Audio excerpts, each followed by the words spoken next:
trouble, but I am technically happy to be starting up, bring them over from my boys, Prissy and Cassio. So without further ado, let's go ahead and get started. This is Phantasy Star 4, and it should be a lot of fun once I actually wake up a little bit. And so let's get started here on Go in 3, 2, 1, go. Alright, so this game does have a little bit of an intro, but it does get going pretty quick. So we have our opening characters already. We got Blonde Superstar, Chaz Ashley, fresh off a promotion, with his girl. Not like that though, like boss girl, mentor, Alice. And they're off on a mission to go kill some monsters. So, yeah, let's go. Enjoy the hot beats. This is the 4th game in the Phantasy Star RPG series that started on Master System and ended on Genesis. There, of course, were other Phantasy Star games such as Phantasy Star Online and whatnot, but this is the last game in kind of the classic JRPG series, and when it kind of worked that way. It's a game with great systems, fantastic music, good graphics, and a nice wrap-up to the series as a whole. So this is a game you should definitely be playing someday in your life, because it's definitely a great old-school game. But let's get started. Chaz already lost his girl, and that should be telling you all you need to know about him. So the first thing we're going to do is do our classic menuing. We want the game to run as fast as possible. And then I'm a noob, and I'm going to waste 1 second to change the button layout, because that's how I roll. And now, let's get going. I'm gonna, this is a speed run. I don't know if you're gonna be able to read the text. So I'm gonna fill you in my own way here. So we're here at this academy. It's like school, for nerds. I'm just kidding. School's great, but basically they get started attack. They get attacked by monsters, and as hunters, our job is to kill monsters. So they hire us, and Alice is kind of like, alright, well, it's a little weird because, yes, there's a lot of monsters, but they never really attack settlements like that. And the principal is like, well, shut up and just do your job. And we're like, okay. And then we run into this dude. His name's Han. He's a student. And he's very, very interested in the problem going on as well. But the main thing about Han is like, he's a little bit of a wuss. So he's been waiting for us to tag along, and Alice don't play that, so we just extorted him for money. And here we go in our first dungeon, where we're not gonna do anything except get ambushed immediately. Good morning, everybody. The main thing here is, number one, I don't kill things very fast, and number two, these battles are not worth very much at all. And so we're just gonna move on, and we're already at our first boss, where I'm both gonna set up a kill and an instant escape, and we're gonna see what happens. So Vortex is my main damaging ability right now, and then what we tried to go for there was a Paralyze. Game's a little buggy, so if I had actually paralyzed him before he had taken a turn, I could have actually run away from the boss fight immediately, saving myself a glorious 30 seconds, but unfortunately it didn't work out, and that's typically how it goes. So not something you reset over or anything like that. You just kind of hope for the best. It's okay. Everything's fine. Ow.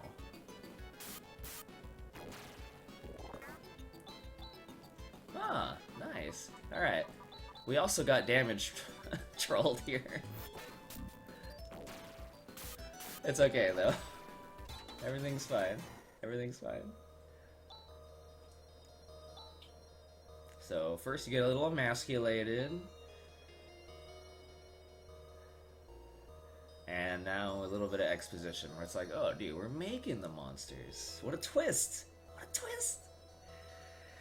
And so now we need to go investigate. So let's go ahead and head on out of here.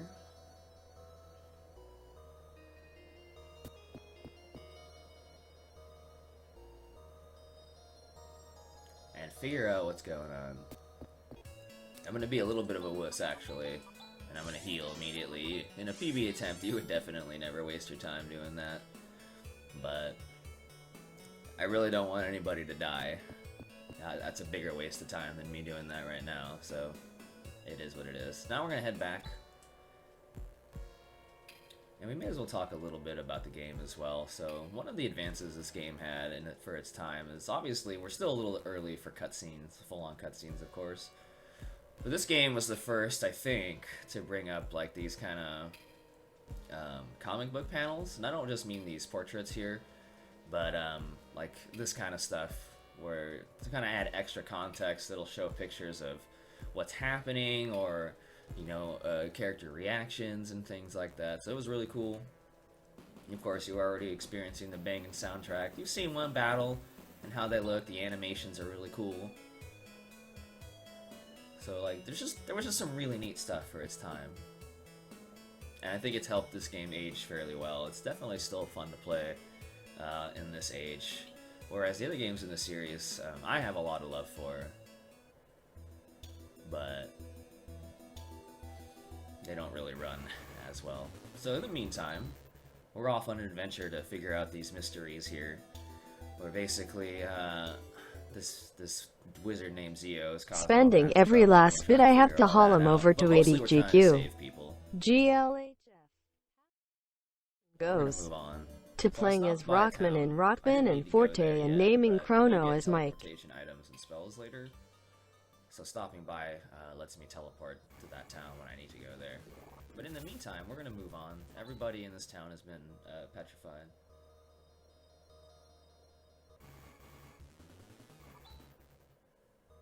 Something happened?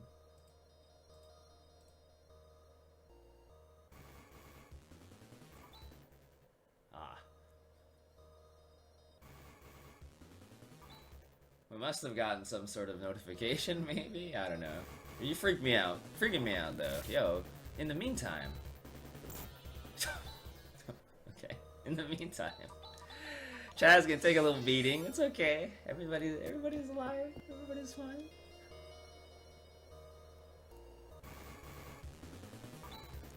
Dude, what is happening?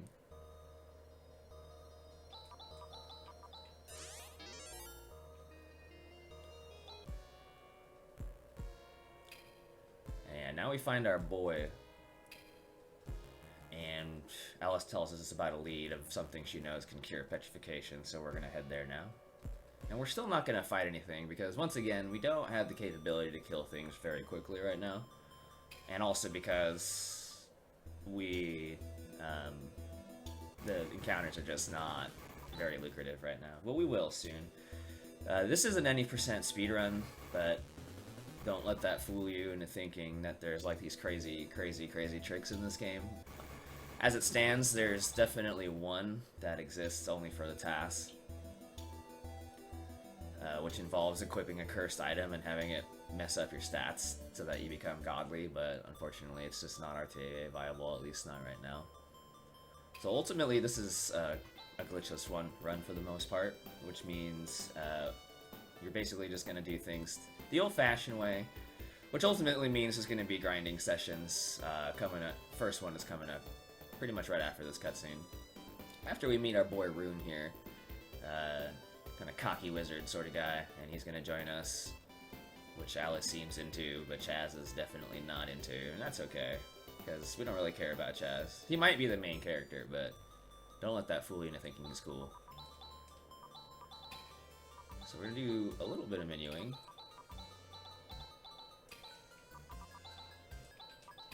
So three aspects to that menu. Number one, we put Rune in front. He is higher level than us by a good long margin. And the closer to the front of the party you are, the more likely you are to get hit. I set up what's called a macro as well. Something very specific to this game as well.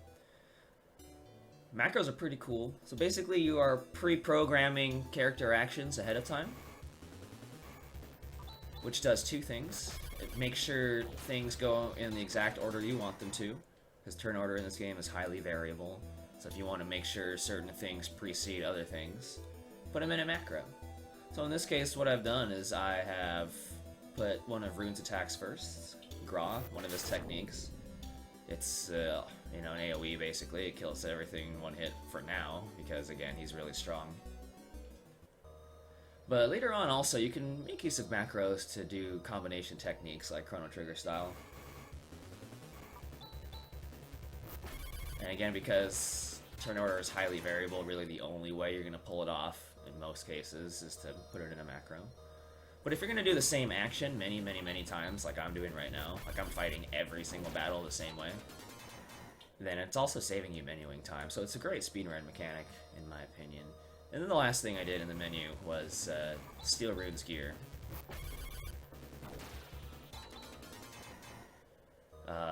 His helmet and his armor is only good for money, but his weapon, the wood cane, is actually super, super useful. So I want to steal that. Caves and cyber towers. Almost. Almost. I mean, there's like one demon tower, and there's a castle. There's the acid trip we'll see later. So, but yeah, mostly. Mostly.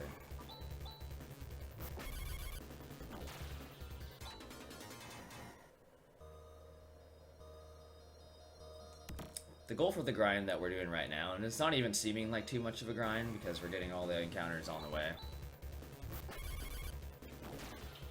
But the goal here is a money amount. I want basically close to 3,000. The currency in this game is Miseta.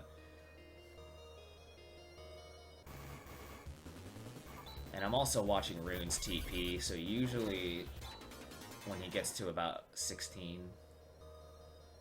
you're probably there. I might be there anyway. Yeah.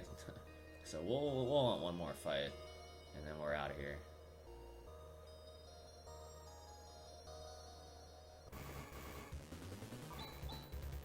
Alright, so that barely gives us enough money. So that almost didn't even seem like a grind, just because we got pretty lucky on encounters. That was a good grind. I enjoyed myself. And now we're in a Motavian village. This is where our fancy chemicals are supposed to be. And our fancy dog music, circus, town stuff. But anyway, shopping.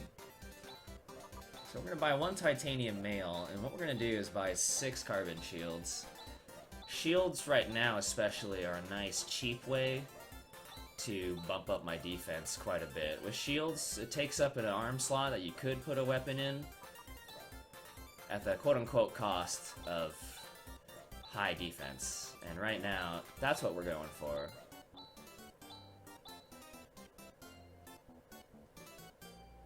We're not really worried about our offensive output right now. And even when we are, it's not really gear-based in the beginning. Because again, we're not worried about fighting things right now for the most part. So we're really just going to bump up our defense. Alright, so here's the grandfather. He's the dude we need to talk to, but he's all about telling us Alice's measurements. That's how he rolls. So he gets punched in the face for it. But that's okay. I mean, that pretty much also convinces them to give us what we need. And now Rune's gonna take his leave. Goodbye, Rune. We hardly knew ye. And we're gonna get Grizz in his stead. Now, Grizz is supposed to be a very classic, like, just full-on physical dude, heavy armor, two-handed weapon, do tons of damage. Supposedly, but here's the thing about Grizz. I'm gonna drop a hot spoiler on you right now. Grizz, he's not overly useful. So, what we're gonna do is steal his gear. And also equip all the stuff we bought as well. Oops. And then set up new macros.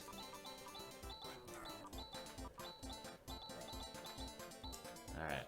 So we stole all his gear. He's gonna sit in front to make sure he gets hit the most. And honestly, we're gonna spend a lot of time with Grizz dead.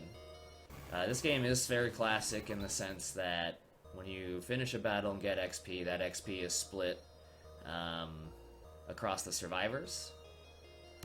And so if Grizz is dead, that means there's more experience for the rest of my party members, which is definitely what we want to try to do. So, yeah. We also set up a hot macro you're going to see later. Actually, maybe soon. Where, again, I talked about combo attacks. And the first macro I set up was to set up 3 elemental attacks, which sets up a triple attack, actually, called Tri-Blaster that does a lot of damage, especially for this portion of the game. That's how weak my characters are. And then we're just going to stroll on through, again, especially since we just put shields on everybody, we got really no way to fight anything here outside of doing that triple attack. Which is fine, but, you know, these fights aren't that important.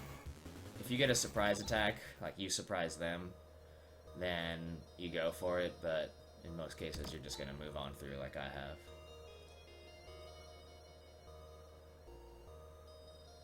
And now that we have our stuff to save the petrified villagers, we're going to move on. And Grizz is basically going to force his way into the party. It's like the most aggressive thing he'll do this entire run. Oops. And then we're going to use basically teleportation items to get back to where we were. And everybody wins. Here we go. We've saved everybody. Everybody. We got our 4 villagers back. And we have our professor back. Everybody lived happily ever after. And the story's over. We've done everything that we needed to do. And I hope everybody enjoyed the opening run. I'm gonna bring them over. I'll see everybody next time. Let's just let the ending play out.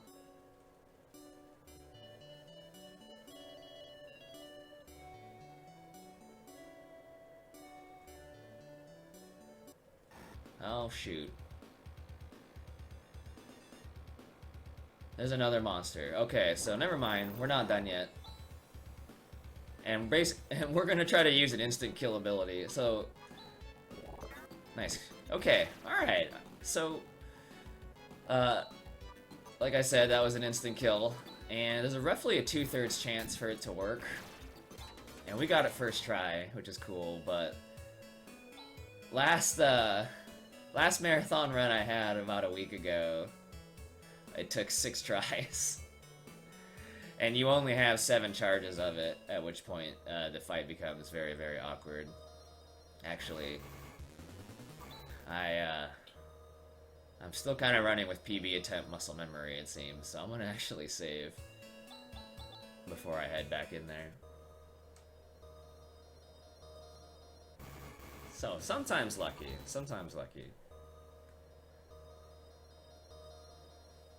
Now we have to investigate the monsters again, so we're gonna head back in here. And get ambushed. Which you can imagine, of course, is unpleasant. Both because it takes more time, and especially later on, when you start taking a lot more damage than, like, 3.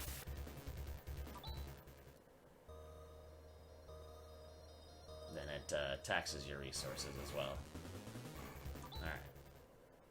Hopefully we get more of those. And so once we kind of make it past, we enter our first kind of future tech area. This is the Biolab. It's got one of my favorite songs in the game, and we'll never hear it again either. And this game very much is classic in that it mixes a lot of the fantasy elements and sci-fi elements all in one game. To be fair, this game does lean heavily into sci-fi more so than other games, and always has throughout the series, but it still does that whole, like, ancient civilization type stuff for sure. And this is my first area where also I really want battles. And we were really hoping Grizz would get shot to death right there too, but I mean it's okay. It's fine.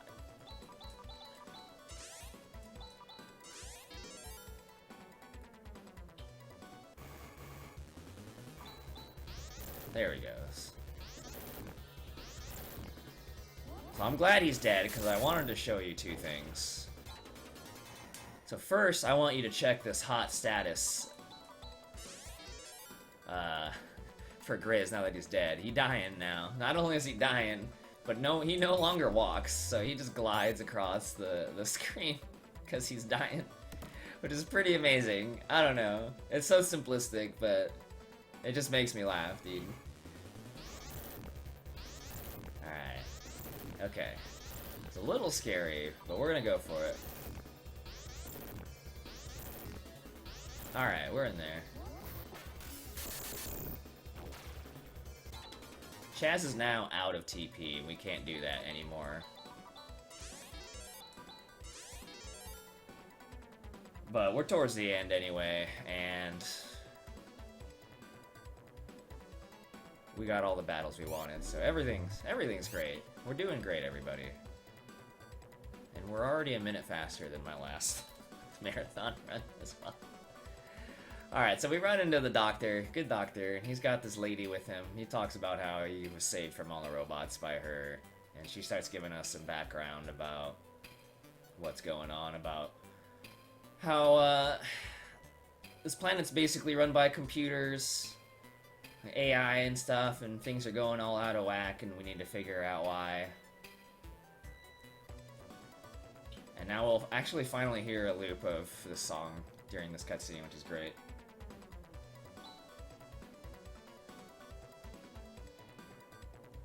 I believe it is, yeah.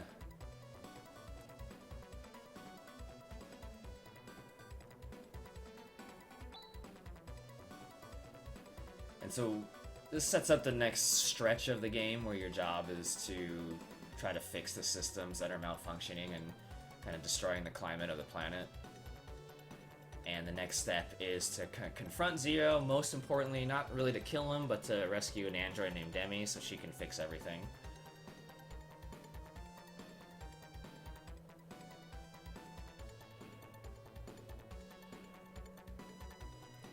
And in the process of doing that, this AI computer gives you this girl Rika, who's an artificial creation.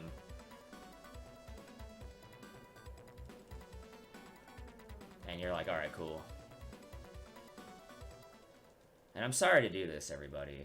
I really am, but I really have to go to the bathroom. I'm so sorry. I know this is so not professional, but God, it's early, and I didn't have time. I'm gonna be right back. I'm so sorry. I really am.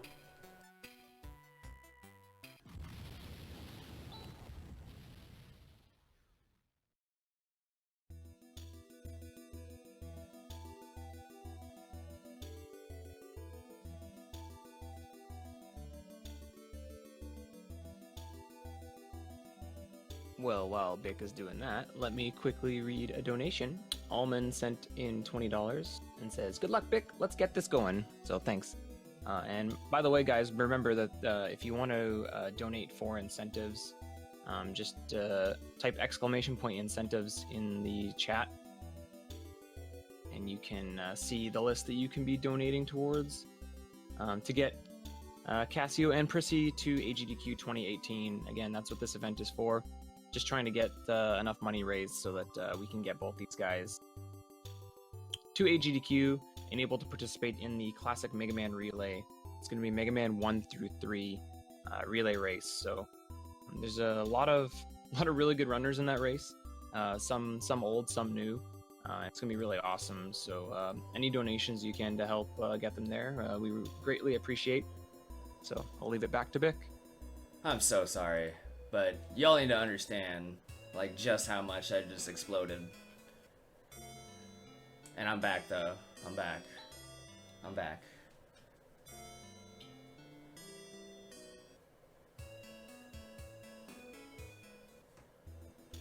It won't happen again. It probably, well, probably. Alright, let's go ahead. So, let's see here.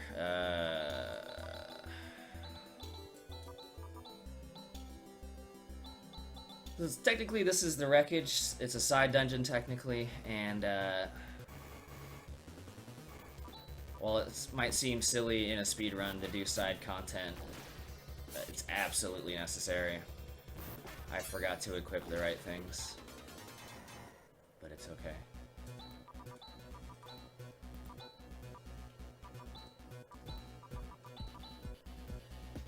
This place not only has great gear, but for the content we're about to be doing, we definitely need that gear. and we need the levels, and we need the money. So in a regular PB attempt, you'd be stopping by here anyway. The main difference that's going to happen between this run and a PB attempt is that I'm going to spend a little bit more time here than I otherwise would normally. This time it's not so much a money stop, so much as it is an experience stop. Okay. Okay. Well, okay. So that's not the biggest deal ever, but it's so early into the dungeon that it's going to slow me down quite a bit, because Tri-Blaster was going to allow me to get through fights a lot faster. The flip side is that with more people dead, the two people I want to gain levels, which is Rika and Chaz, that should take in less fights, but the fights are going to take longer. It is what it is, though. I'm not gonna... We did save before we came in here, but I'm not worried about resetting or anything like that. We're just gonna deal. And at the end of the day, if we have to leave and come back to get our levels, then so be it. But we're just gonna try it out.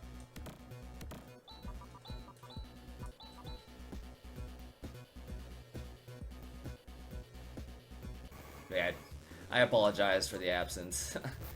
If I could have kept going, I would have. But I'd like to believe I slightly made up for it by having the fastest bathroom trip of all time. But anyway, let's continue. So far we picked up some money and a new shield. Both things worthwhile. That item's technically optional. It's a mid-tier single target healing item that we'll use, well, if we use it at all, it'll be used roughly a half hour from now. Ooh.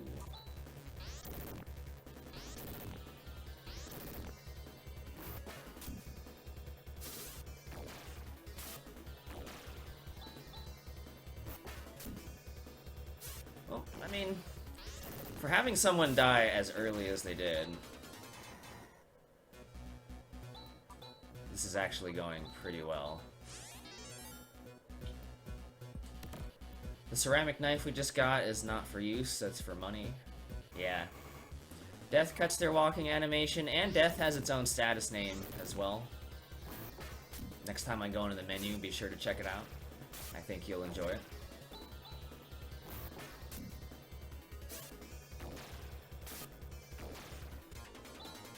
Okay. And our last item here is ceramic mail for Chaz, which is definitely a great. And we actually have our levels already. So I'm not gonna lie, we would be on really good pace right now for that segment if I didn't leave. Not that it matters, but that trip through the wreckage was really, really good. Especially for the extra levels that I wanted. I would be really, really happy with this in a PB run, for sure. And we're going to move on to the next town, Aido, which you actually saw in the beginning of the game. It's our hometown. And as our hometown, it also has our base for a free stay, but also has side missions, because we're hunters. And so we're actually going to take one of those on right now. Again, I know it seems like side quests are really stupid to be doing in a speedrun, but we're going to take on a side quest that's very, very, very lucrative, especially for this point in the game. It's going to give an insane amount of experience and money. Mostly experience.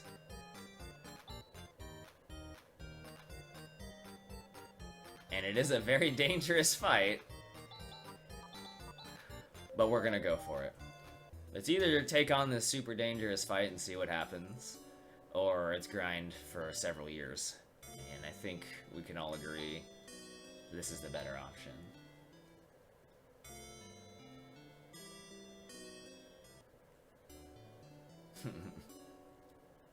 Exactly. Also a great question. So alright, we got some setup to take on here. So first thing I'm gonna do is put on my gear. And then we're gonna make some macros. So the reason why I wanted Rune's Wood Cane is because if you use the Wood Cane as an item in battle, it actually gives a free lowest tier single target heal, which is huge right now. And then we're gonna set up some macros. Basically where Rika is healing and everybody else is attacking, and also one macro where everybody's attacking and she's defending. And we're gonna fight the Sandworm here. The Sandworm, just because I have access to the fight already in the game, doesn't mean I'm actually ready for it in some ways. So he does a lot of damage. He's gonna kill a lot of party members, which eventually is fine. But right now, I want my people alive to pump out damage. I'm also going to try to add some buffs. The first buff I used was Saner, which increases the agility of the whole party, which in many cases helps to make sure all of my party members go first. But in this case, it's not. It's not a guarantee at all. And then I'm going to bust out my macros. So right now, we want to throw out as many Tri-Blasters as possible. And then, at that point in time, we don't really care if he starts killing people off. This fight is designed specifically... I don't think I put Grizz's armor back on, but it doesn't really matter. This fight is specifically for Chaz and Rika only, so they are going to siphon in all the XP from this boss, which is going to be massive. Massive.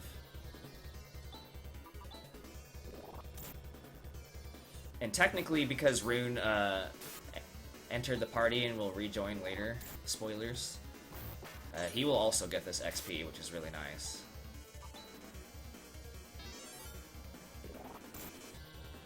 So it's kind of set up at this point to where Rika has high defense, and she's going to just pocket heal, and everybody else is going to try to do their damage.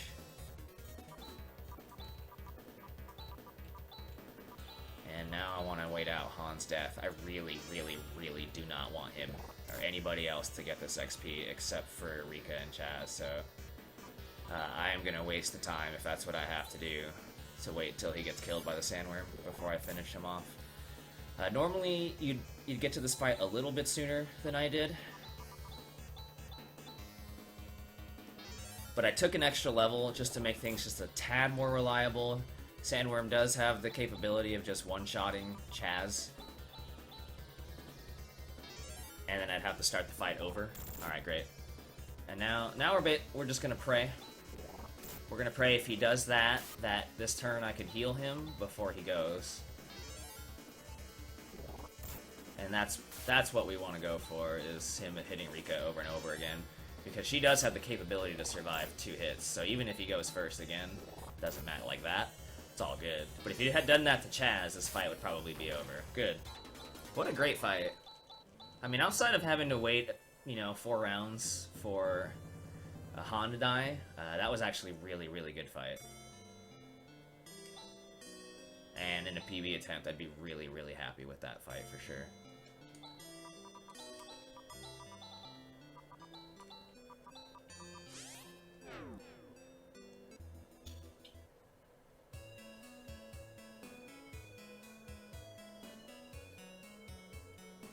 But one of the main things to recognize, and again, it's definitely spoilery, is that while I might be having them for a solid chunk right now, Grizz, Alice, and Han are not permanent party members. And it's really important to get all of that XP on the people who are very important to the rest of the game, and to not waste it on people who are just going to disappear sometime in the future. And one of the nice benefits of pumping up all those levels for Chaz specifically is now he's high enough level to get the teleportation spells. One of which gets me out of a dungeon, and one of which, again, lets me teleport to any town that I've been to before. And now we're off for main storyline stuff. We're gonna walk through this passageway. It gets us on the other side of the quicksand from where we were, which is where Zio's hideout is. And again, we're not necessarily going for Zio himself, but we are trying to get Demi. And that's where she is. There's nothing really to do here. We're just gonna move on through. Another runner he does spend a little bit of time grinding there as part of his route, but no, I don't do that in mine. He would have spent less time in the wreckage and more time there. The hard part's over. The first of many terrible parts is over. I just made a stop there, one, so I could teleport to the town later, and two, to pick up that laser slasher. It's basically a free 1,000 Meseta. And I don't necessarily need it, but I like having it in a marathon, just in case. It's more than likely just going to allow me to buy a piece of armor early. And that piece of armor is not mandatory. At least for this part of the game. But it's nice to have. And now we're going to make some progress through Zio's Tower. Again, I'm not going to fight anything through here. The fights are actually okay, especially for the level I'm at. But they do a lot of damage and have a lot of health, and I don't have a great way to kill them, especially without wasting resources. And half my party is underleveled. So we really don't want to waste our time.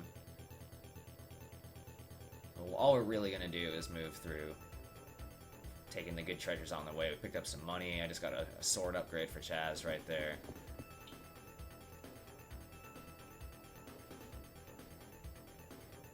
And we're going to keep going. Once my party makeup is a little bit different and I'm higher level, fighting encounters isn't as big of a deal, but right now, we're just asking for a lot of trouble. And we're gonna make our last chest stop there. And we're almost done with this dungeon, actually. And I have to say, that was a pretty good walk. And now we're gonna get a little bit of a different setup here.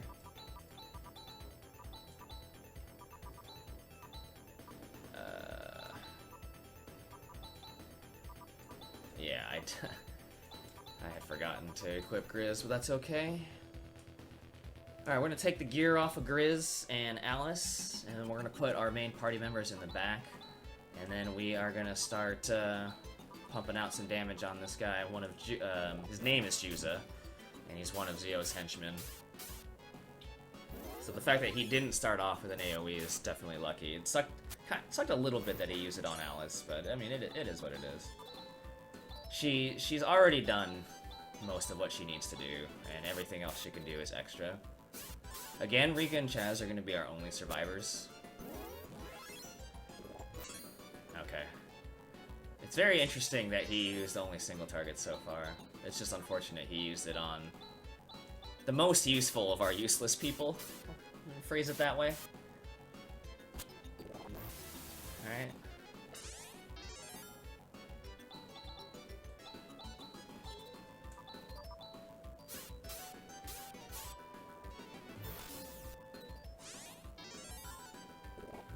Cool.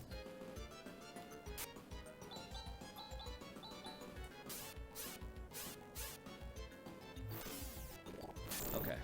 So Force Flash is definitely the ability I essentially never ever want to see. But in this case, I kind of welcomed it. Just because we still needed Grizz to die. And honestly, overall, this... Even despite that, this fight's going really well. Chaz! What are you doing, buddy? Alright, now it's getting a little trolly.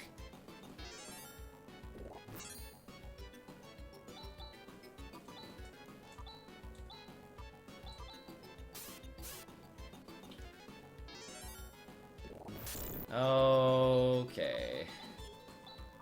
Well, remember when I said this fight was going really well?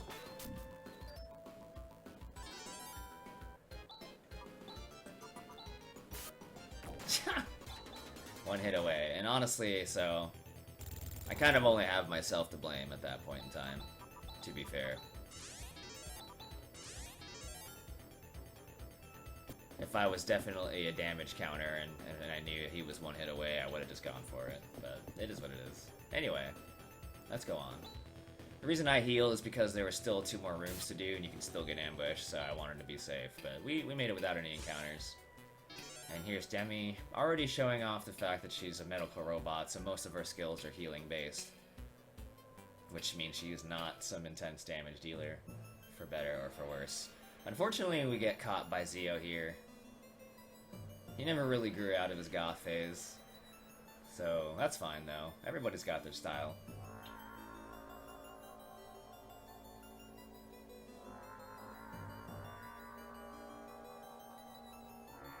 And we're gonna enter a storyline fight. He is definitely a major enemy, and we will definitely be seeing him again. But right now, we are not equipped to deal with him. And so, with this magic barrier that we cannot penetrate, you would either do 1 damage or just miss over and over again, which is a waste of time. So instead, we're just gonna rush through the turns by trying to run away. And then you're scripted to hit Chaz with Black Wave, which now Alice is in the cutscene is gonna jump in front of and take the hit and force a retreat. And you also got just a tiny hint of the higher tier boss music, but not for very long.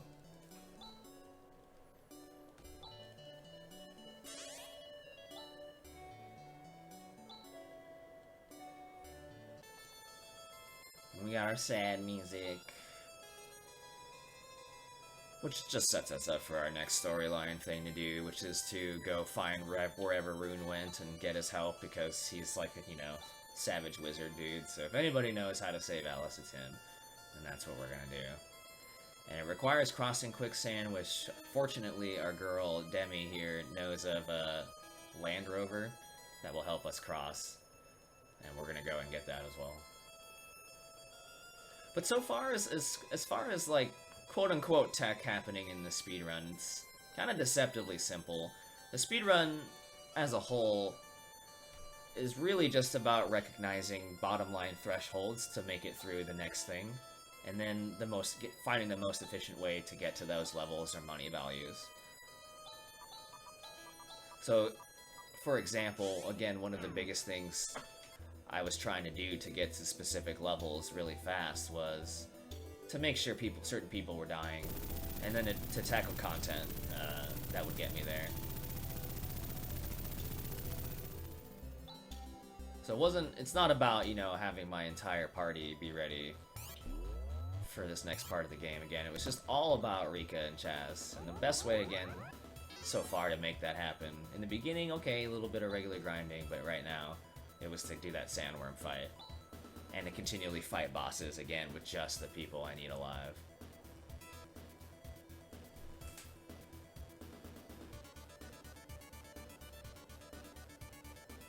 So a lot of the routing in this game is what levels do I have to be, who has to be specific levels, what are the fastest way to get those levels, is it to kill someone off, is it to grind a bunch, is it both? It's just that kind of stuff.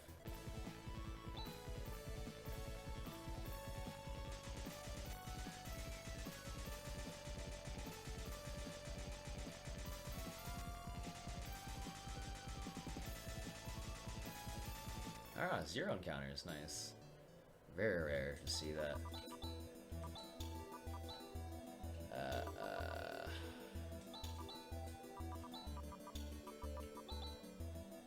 So I basically stole Demi's body armor there. She doesn't need it, and it's definitely worth a lot of money. And so that's what we'll do. And then we have our first of a few really big shopping trips. I mean, this one's only really big because I haven't really sold anything yet. And we've definitely gone through different party members and have their stuff. We've definitely found things. We've definitely bought things. I just have to really, really, really make sure that wood cane doesn't get sold. That's why I saved it first. I don't think I've ever actually done it, but that one specifically, I have sold something that I shouldn't have sold before. Just not that thing.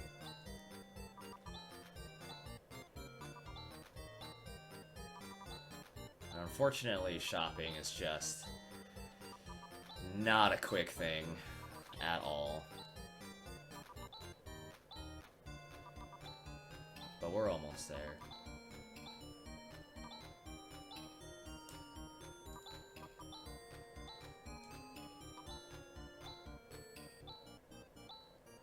Alright.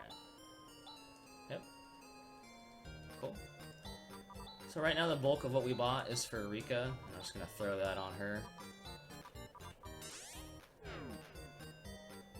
And we are off to Ladea Tower, right here. So the Land Rover is a little bit faster, but the main thing is that encounters are a lot safer in it. Like, obviously you lose the time to menu, but yeah. And here we go. We got about 4 seconds of the hot dungeon song, and we got an encounter, and it's over. It's over already. And we get the beginning loop of it.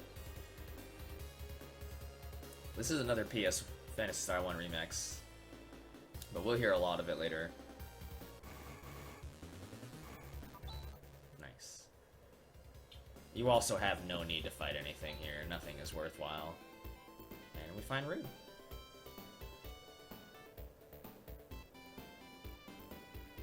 So one of the thresholds we were aiming to get...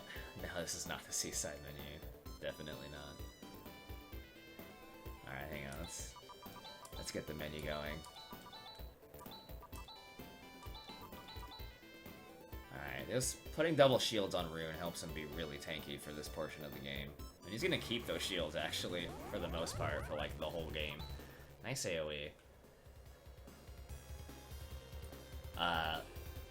And, you know, he's so strong, he'd be like, alright, well, why wouldn't you put him in front? Which is not a bad question to ask. Nice can't escape. Nice death. But Grizz and Demi are definitely expendable, so they are going to take the first 2 slots in hopes that they take the most hits and die. And then because Rune is then... We want him to live, but he's got the strongest defense right now, so then you'd want him taking the hits after that. And we got just even better armor for him right there, so he's looking good. And one of the thresholds we were trying to get, I feel like I was talking about that, is a level 14 Rika before you get here. Level 14 Rika gets the spell D-Ban, which is going to buff our physical defense, which is super important in the run itself, but specifically for the next boss coming up, whose melee, single target melee is really, really strong. We really definitely wanted that for sure. Overall, yeah, this walk has been really good. My time is a little bit behind what a PB run would be, but we're still looking pretty good. We're still looking okay. We're still looking, like, slightly below average. Alright. That can happen sometimes too, of course. Luckily, Demi comes equipped with Revive. Alright, let's get everybody healed up.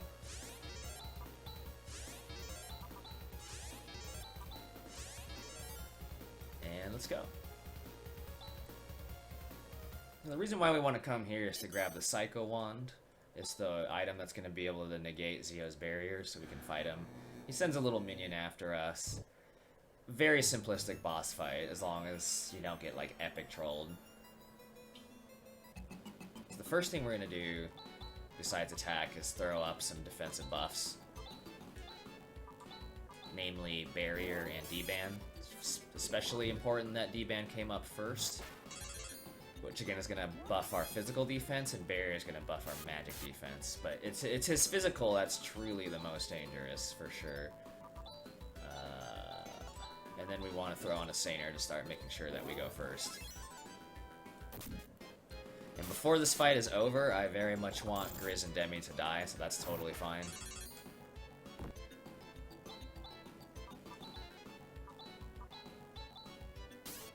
But he's not exactly close to dead yet, so I'm not tripping right now. Most likely he will kill Grizz on his own without me having to wait, but... I mean, you never know. Other than that, I'm just going to throw my strongest abilities at him. I mean, Grizz is Grizz. All he's going to do is attack.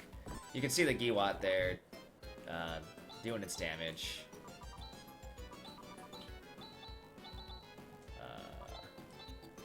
And then we're throwing out some double slashes and some Sues, because I ran out of crosscuts.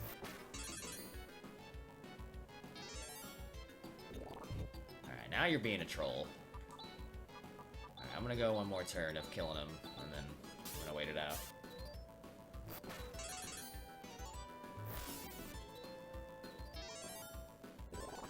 Now you're definite. What is happening?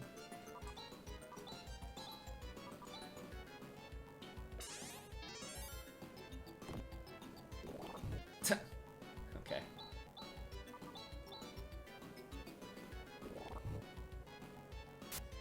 I mean, I'm not gonna complain. At least he's targeting Grizz. Okay. At least he was targeting Grizz. And it's just funny, it's where there's that turn order, or that party order thing is just like, you're in the front, like, why aren't you getting hit? Hello?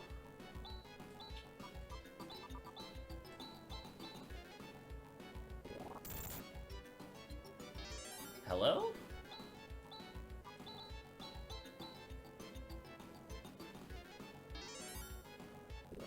Alright.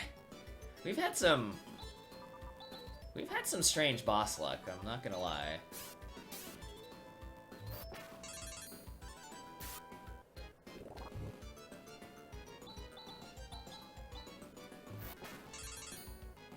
Alright. We eventually got there. Unfortunately, we lost like almost a minute waiting for Grizz to die. But it's okay. No worries.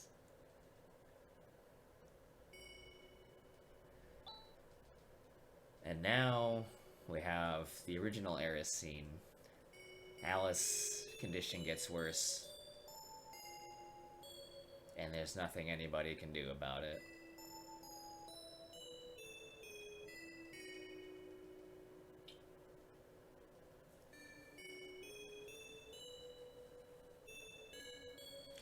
And the thing about that is, like, I had no problems doing what I did, you know. In general, it'd be far more worth it to take the time to be safe and make sure everybody's dead than try to make up the grinding later. That would definitely take longer in most cases. And even in that case, losing a minute, it still holds true, but obviously you can get owned. Like, I've been owned, like, epically there before, for sure. That was definitely not the worst I've had to deal with.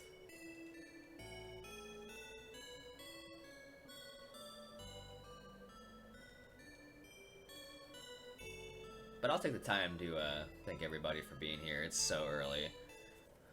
Like, even for East Coasters, it's early.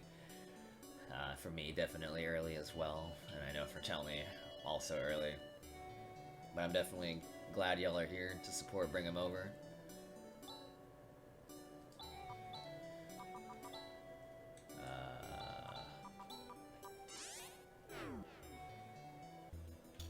The Mega Man 1 through 3 relay is definitely going to be a lot of fun. It's going to be really cool. And it's definitely worth your while to help get Cassio and Prissy over here. Two very, very cool, not only cool dudes, but good Mega Man players, of course, as well. So I'm glad y'all could be here.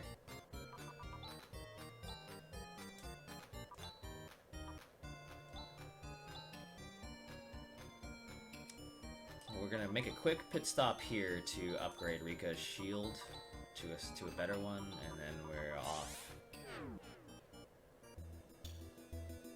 And we are gonna make our return trip to Nervous. This time with the Psycho Wand, we can not have to give us the runaround, and we can just break this barrier and head into the basement, which is technically one of the supercomputer systems that we're trying to fix as well.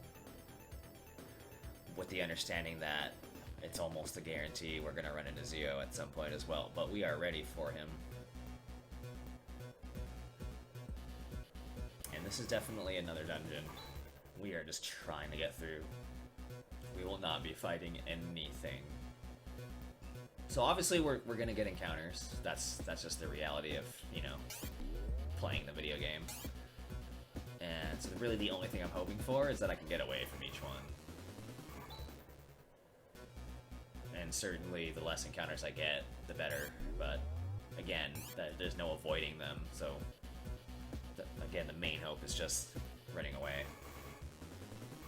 And so far, so good. For sure.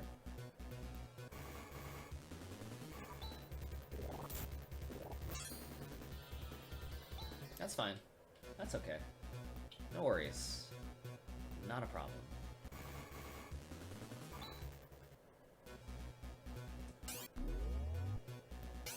You know, like, relative speed stat and level play into it a little bit, but not in a way that's worth it. It takes several minutes to get extra levels, and like, it wouldn't even help that much. So we're just gonna move on through. Alright. Well, now we are in unfortunate territory, but it's okay. This seems to be how it goes nowadays. I don't know what it was. Like, when I first started this game, I had, like, incredibly good walks, like, all the time. I thought this place was a joke. And as soon as my time became, like, competent, I never got good walks in this place ever again. Which is, staying true right now. That being said, I'm being a little whiny, obviously, but overall, I mean, it's not over yet, but overall, it's still been good. I get that, yeah, I mean, at the end of the day, that was still pretty good, to be fair. Okay. Oh, hello.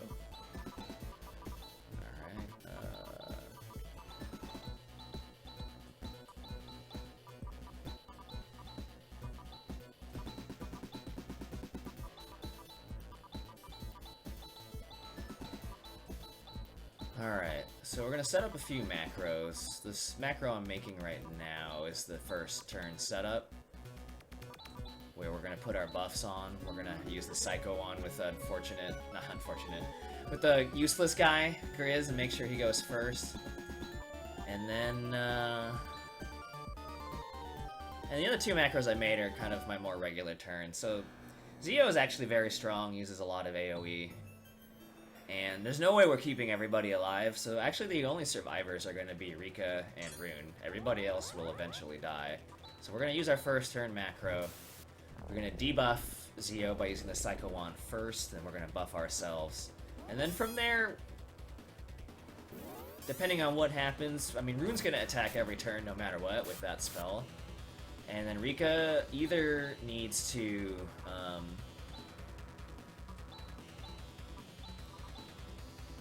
Rika either needs to heal or attack. Most times she's going to heal. And because she's going to heal, we're going to have her use the Wood Cane, or else we would run out of resources immediately. But in the meantime...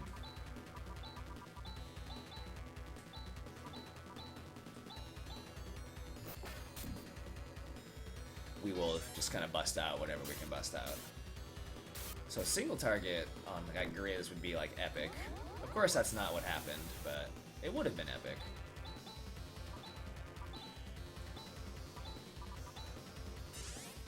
So enjoy the music. This fight does take a little while, again, because I'm only gonna have 2 people alive.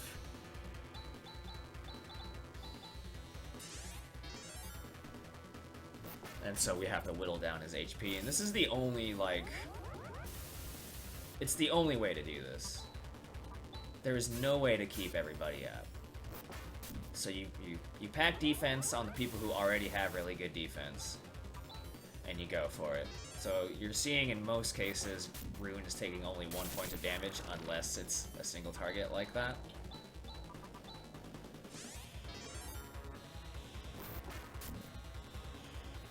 Wow. So the ideal is he does all AoEs, because I can spam the same macro every single turn. This one.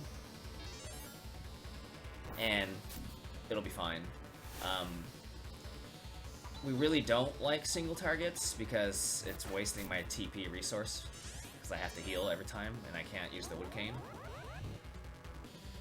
But the other thing that's rough, too, is what he's doing right now, is he's switching back and forth, which requires me to switch my menus every single time. Whereas, let's say if he was spamming AoE like he has the last 2 turns, then I can literally mash the A button and do the same thing every time. So those are the little things that actually make this fight slow or fast.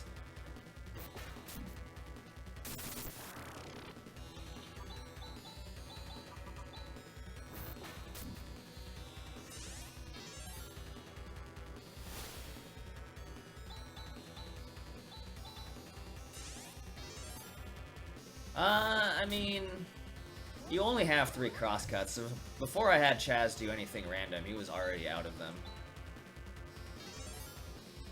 Because you gotta remember, I'm lower level than you are, so I actually ran out of crosscuts pretty much immediately.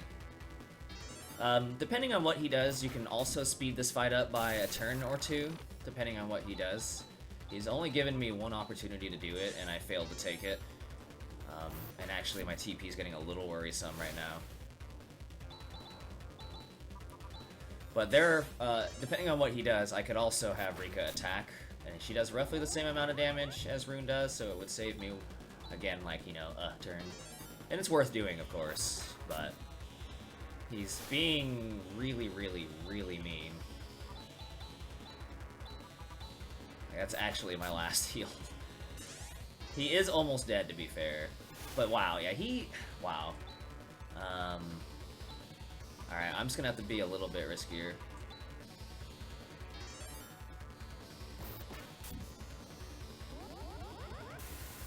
Alright, thank you.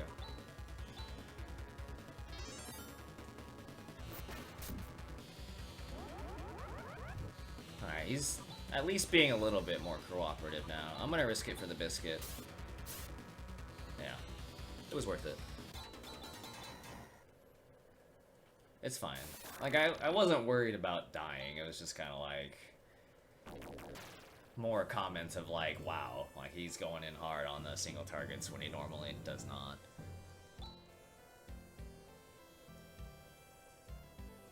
We still got him though. And so the evil bad guy is dead. And the game's over, right? We're ready to watch the ending. I'm so glad I could open the marathon. There's no way the game is gonna get protracted now, right? Okay.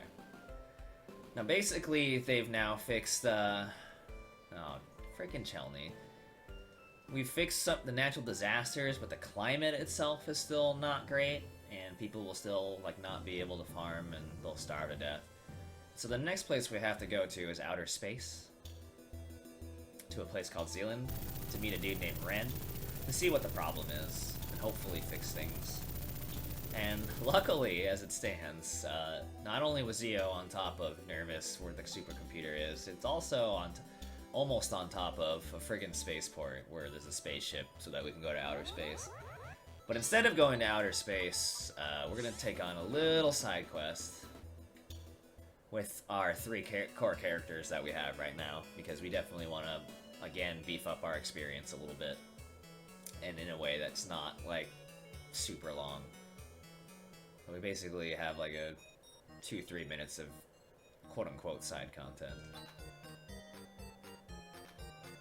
And we're not...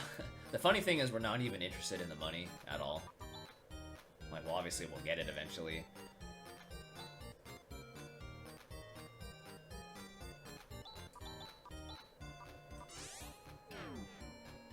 But we're really interested in the experience.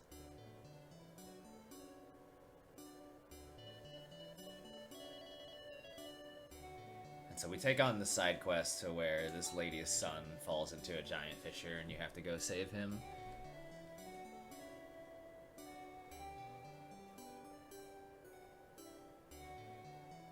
So let's give ourselves a little quick save-a-reno. And it turns out, yeah, this fissure is like a giant underground cave where oozes like to hang out.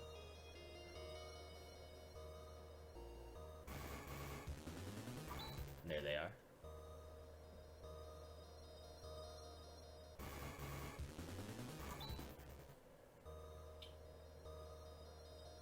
And then, yeah, you can see the big boy there. Cool kid. We got cool kid right there.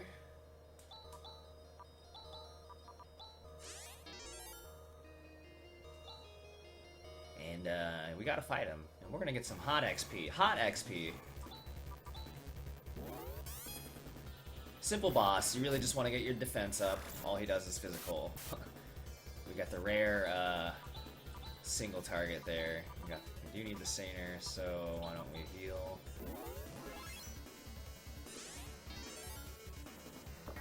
Okay.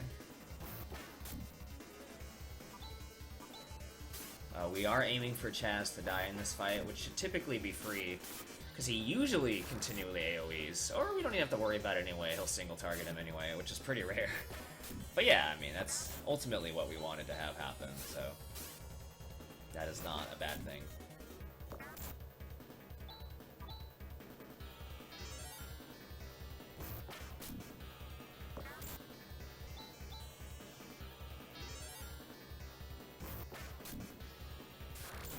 Yeah, I was kind of afraid of that.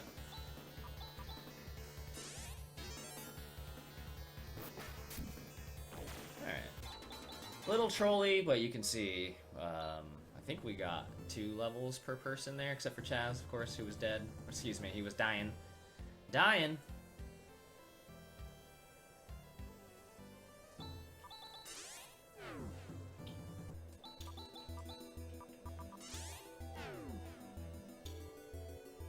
And now we can go to outer space. And I'm gonna let the cutscene play out once, because it's a really great cutscene with a great song.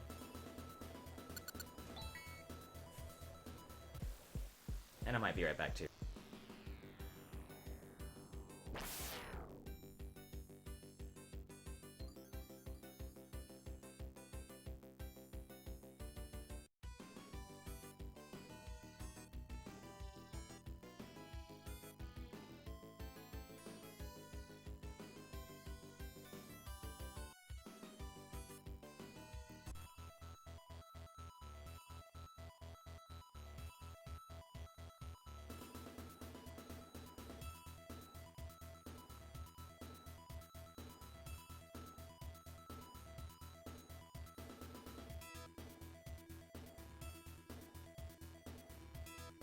Alright, so I'll just quickly jump in here then and say this is a marathon to remind everybody that this is to get Cassio and Prissy to AGDQ.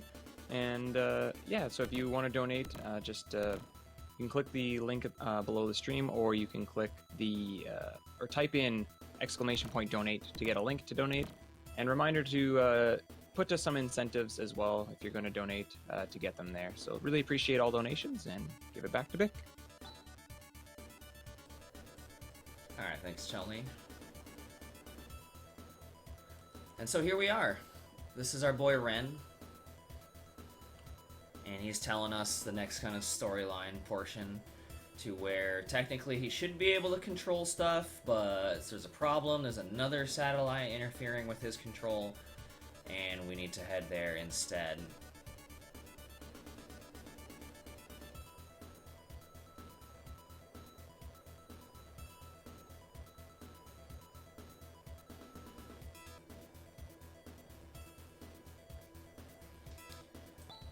Luckily, for whatever reason, Ren keeps a stash of awesome stuff.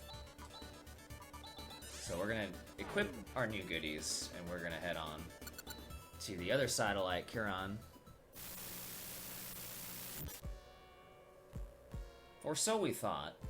As it turns out, our ship's having some trouble here.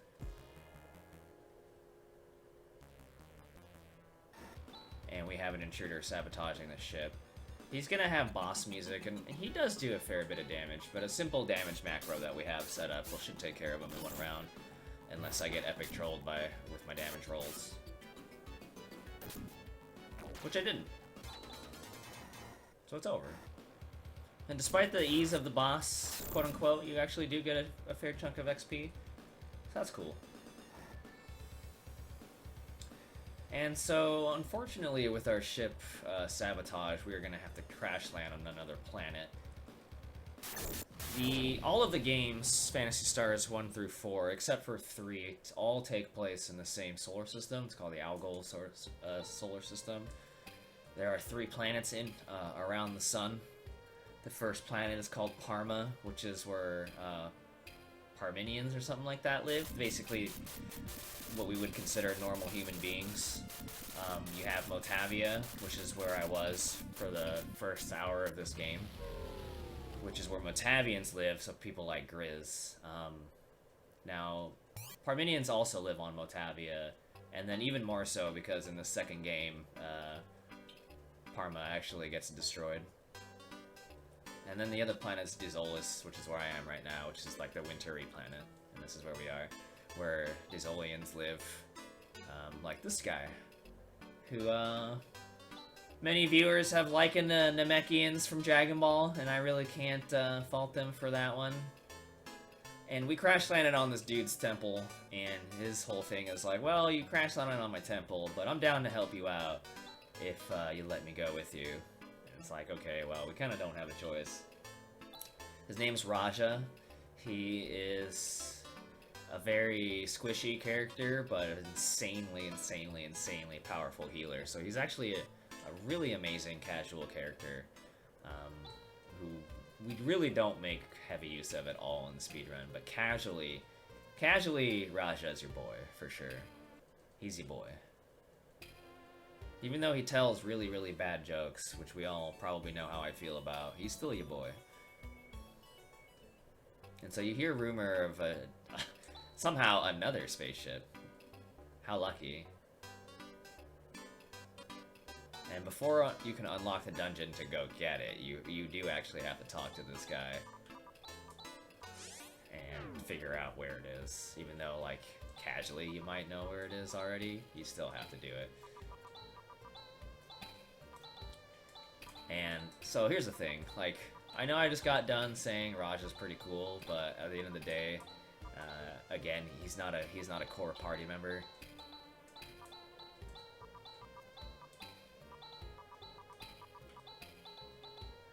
And we do need to be fighting stuff once we're at not the very next dungeon, but the one after it. And so we're gonna take off Raja's gear and just kill him, because he's gonna be just taking experience that's more useful for the rest of my party. And that's just how it is. We also made 2 macros. This is the first of several dungeons where, you know, I don't know what anybody's definition of grinding is, right? I don't know. But we do need to gain levels. And ultimately what we're going to be doing is just, instead of going through the dungeon running from everything, we're going to go through the dungeon and, depending on the fight, take it. So we're going to be fighting our way through the dungeon to get levels. But ideally we're not sitting in one area doing that, we're just taking the fights along the way. So I don't really know what you want to call that. The point being that Chaz is level 15 right now, and we want him to be level 17 before we fight the next boss, because he gets Countdown's favorite ability, which happens to be insanely strong on that specific boss. And of course, a couple other people in the party will level along the way, but the landmark you're looking for is Chaz level 17. Once you see that, you're like, alright, it's good to go. I might, depending on how encounters go, get level 17 early. And at that point in time, you would start running away from encounters, because running away, of course, is faster than fighting them. But because we're in a marathon,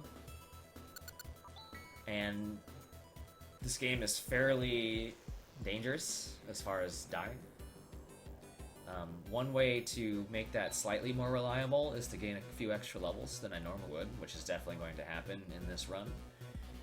And in the process of doing that, then, you know, I might hit level 17 with, you know, a third of the dungeon to go, and I'll probably still continue to grind and fight, even though I don't technically need to, because again, I'm looking to gain a couple extra levels more than usual anyway. So there's level 16. And so technically we only need one more level, but as I said,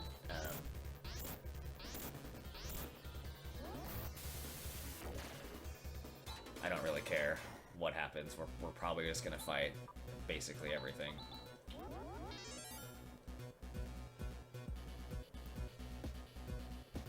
We made 2 macros to do that job, pretty much just to utilize our best and most efficient AoE. So any encounter that has those pink robots, I use macro H, which uses the Hewn ability, because Hewn actually does enough damage to kill them in one shot. Whereas for everything else, I will be using macro A, which is to use Gra, and then this. Oh, come on.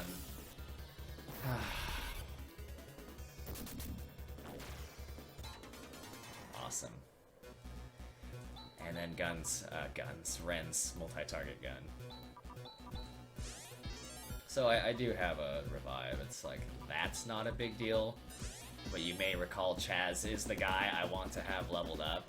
And that's such bad luck. He's in the back for a reason. He is the most squishy.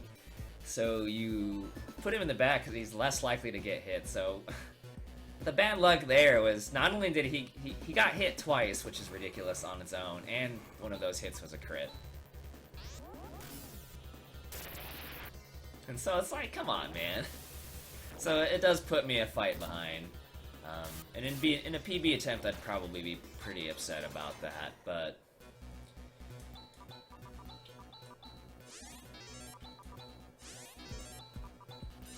But since we're gonna be fighting everything while I'm in this dungeon anyway, it's like, alright. It's not like we're in danger of him not getting his level. But, you know, at the end of the day, yes, it sets us one fight behind. And so, ultimately, of course, a time loss. But it's alright, I mean, it's whatever.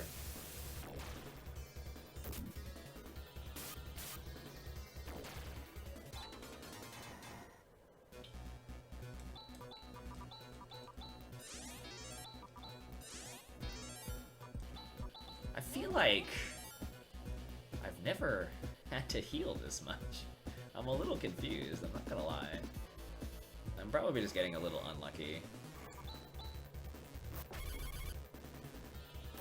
Because you can definitely have fights like that where you outspeed everybody, so it's like, huh, but whatever. So Chaz just got his level right there. And any really quick fights he would probably still take, even in a PB attempt, maybe up to like 2. But it, you know, we still have a lot of dungeon left, and most likely I'm gonna get fights, of course. I mean, how could we not? And so I will continue to take them as long as it's safe to do so.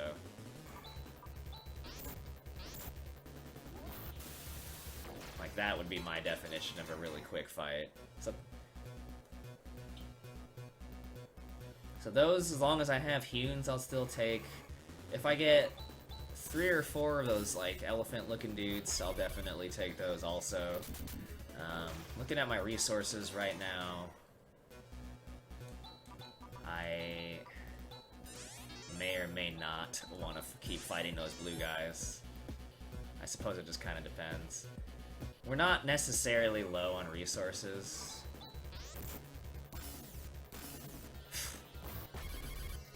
But we're also very much not done with the dungeon. So I think we're almost... I would say we're very near a point in time where we should probably stop fighting. But we'll see. This is the first of 2 really, really long rooms. This is the other one. So it kind of just depends on how bad I get owned. Like right now, it's like, oh, okay, I'm not even getting an encounter, so not really worried about resources. Whereas in the process of getting those 2 chests, I could have gotten, you know, like legitimately like 8 more encounters, you know? Not even an exaggeration. That's cool. That barrier would have actually lessened the amount of damage Graw would have done, and I wouldn't have one-rounded them. But he did it after, so it didn't matter.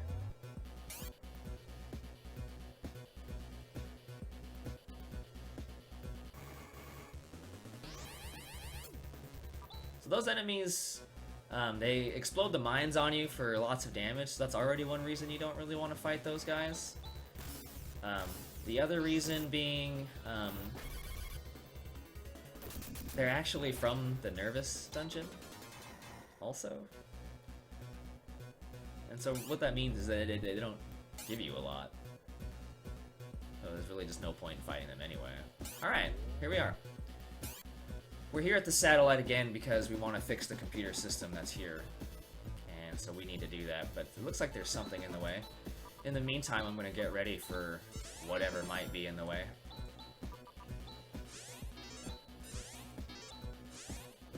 Okay.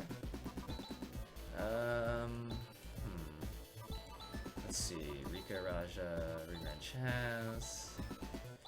You need to put the plasma field on for defense. We're gonna put a little bit of defense on him. We still want him to die, but we don't want him to die ridiculously fast.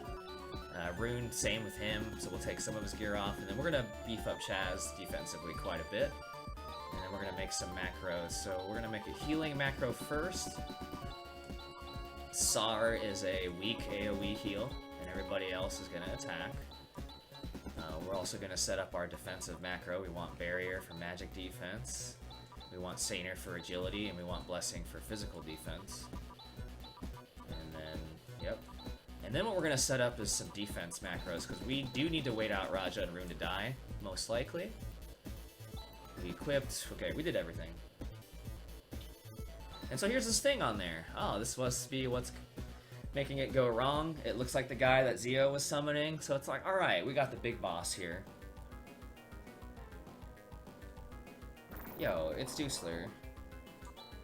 So, again, first turn, we want to set up our defenses.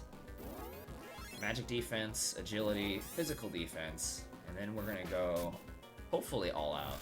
So you can see why you wanted Githu, because it does like 1 billion damage every single turn. And so Chaz is, for once, our actual main damage dealer. And I did say I wanted Raja and Rune to die, but we want to deplete more of this guy's HP pool before that happens. So I will keep people up for roughly 5 turns or so, maybe a little bit more. And, yeah.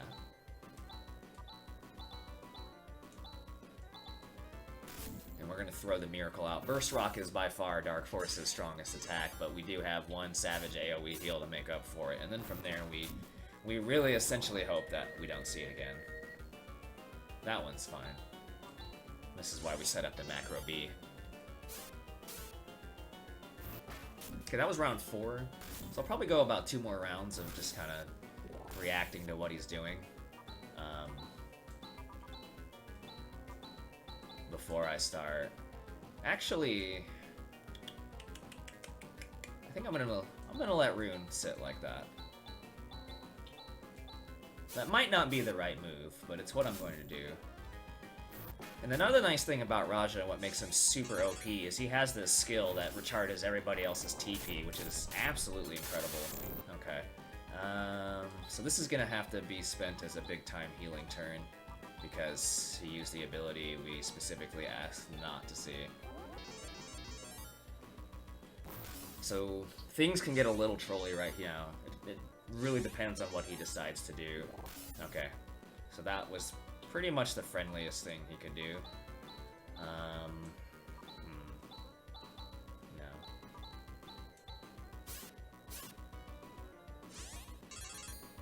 Yeah, so he's got like a gajillion TP. He can refill his and everybody else's. Alright, that's... okay. We got kinda, sort of lucky there.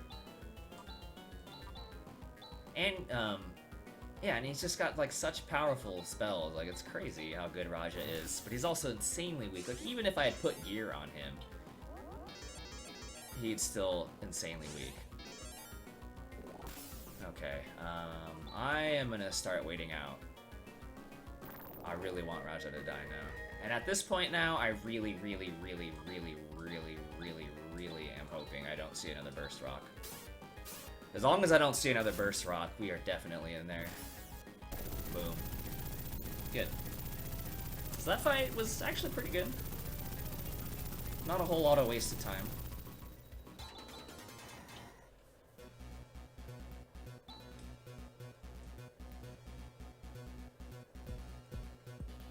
And now that we've killed Dark Force and fixed the computers, once again, everything should be good to go. Game should be over, right? And so we fix it. And then we head back to Zealand to, I guess, fix it some more. And as it turns out, nothing has happened on Dizolis. The snowstorms are still going, which is probably going to kill everybody. And Raja this whole time was like, I told you it was Garubrik Tower, but we think his jokes are so bad, we're like, nah, dog. But now we have no choice but to believe him. And everybody commits to saying, okay, well, we set out to fix this problem, and it's not fixed, so let's do it. And ultimately, also what we get is a new vehicle, the Ice Digger, which is going to let us traverse Dieselis even more. Alright, I'm kind of blanking out on what I'm doing here. Okay, take your armor off. Take your armor off. You don't do anything. You put your armor back on, and then you... the same. And then I think we get out of here.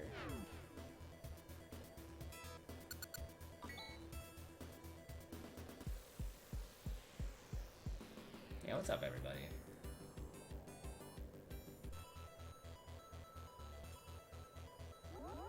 Okay. So, I just gotta let everybody know that we are about to hit a grinding session. Which is normal. But anybody who's familiar with the game knows where I'm headed soon. It's the Air Castle. And the Air Castle is where this game not only ratchets up the difficulty, but ratchets it up a lot. And so you have to spend your time leveling, even in a PB attempt. But in order to try to make things more reliable, I am going to spend extra time doing two things. I'm gonna hit up another dungeon. I would be going to this dungeon anyway, but I'm gonna hit up another dungeon to get some gear. But also in the midst of that process, I'm going to be gaining more levels than I otherwise would.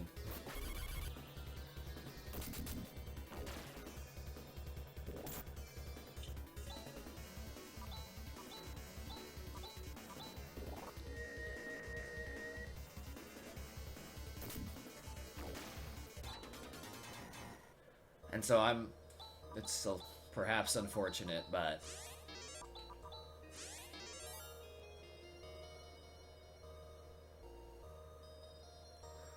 we will be spending the next while gaining levels, and it just is what it is. It's an unfortunate requirement to running this game in a marathon, because from this point onward, like, Sandworm is definitely a reset point in this game, because if you don't get Sandworm first try, you know, it's, you know, at least 3 minutes lost, and you're not going to keep going. But from there, most things are fine. And then as soon as you get to these next several splits, things are just so dangerous, and you can just very easily die. And, you know, in a PB attempt, it just is what it is in a PB attempt. It sucks, but it is what it is. In a marathon, obviously, you can only roll the dice so much. And so to help with that, we have to gain some extra levels. It just has to happen. And yes, it's unfortunate that things slow down a little bit, but it's what you gotta do. And so that's what we are going to do.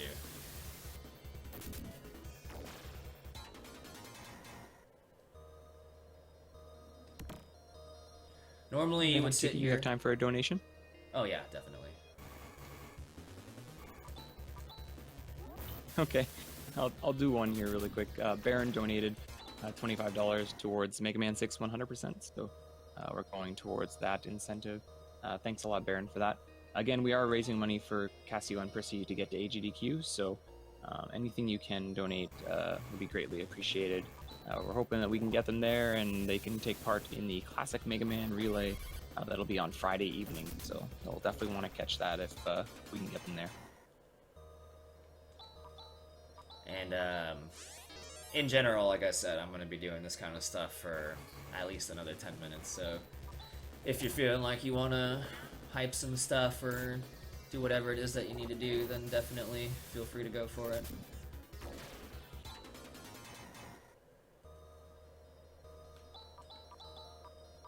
Okay. Well, the only thing I can really say for the incentives that are coming up, the first incentive is actually for the Shovel Knight file name. And then Rockman and Forte Bid War is not that far after that in the early evening. So if you guys do want to check out the incentives, the link for it is right there. And yeah, if you want to see either bass or Forte or Rockman and or Mega Man, I guess you could call him, yeah, make sure you're getting in your donations for that bid war as well. Yeah, the file name, because those are the next two that are coming up.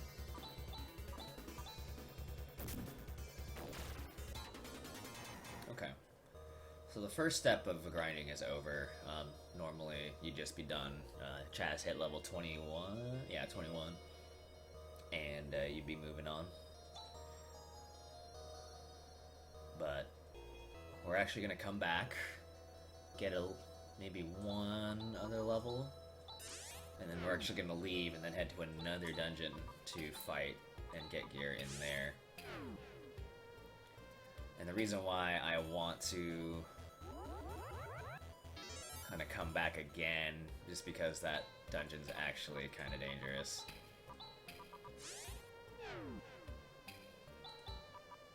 So we're not going to spend too much time in there, but we're going to spend a little bit of time in there.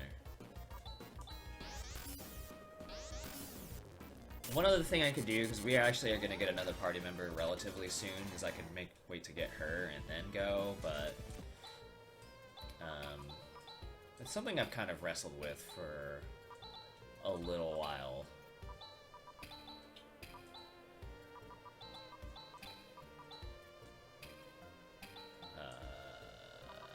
I guess I may as well make the macros now.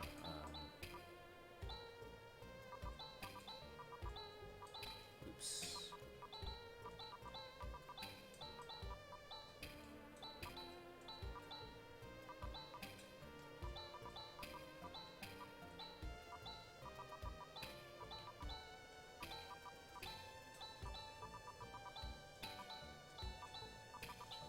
I'm not going to use any of these macros yet.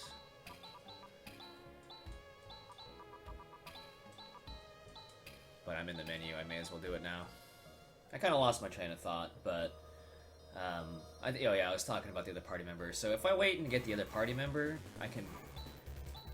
The trade-off is that I can kill fights a little bit faster at the cost of having all 5 people alive to slow down my leveling. And she's not someone I really care about leveling either. And so I prefer to do my extra grinding with this party, because we can sit with 4 people instead. And fights might take a little bit longer, but the experience gains are definitely very different.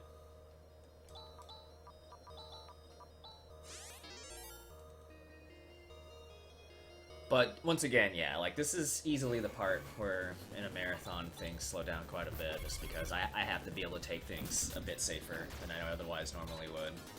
And it just is what it is. But we're almost done with Trip 2 here already. And we'll just be moving on to the other place pretty soon. And you will get some banging music too. So at least we'll have that going for us. Okay. I'm going to do one more.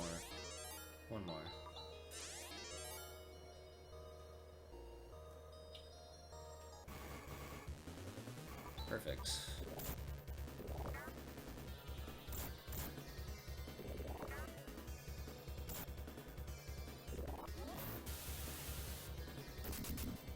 Great. Everybody wins. Alright, let's get out of here.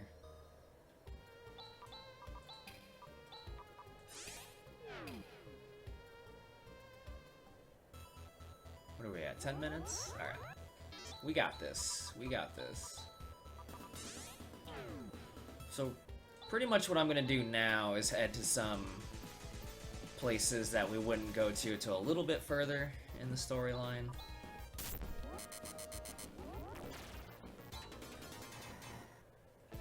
And then we'll just kind of revisit the places a little bit later. So this is our next story trigger town. I'm just going to get it so I can teleport there later. But actually, we're just going to continue right past it.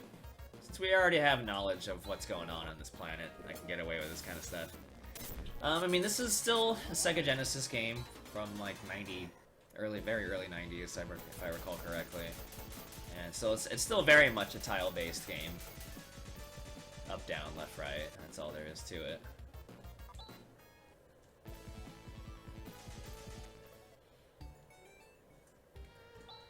So in the route I use, you would never, ever, ever touch this place.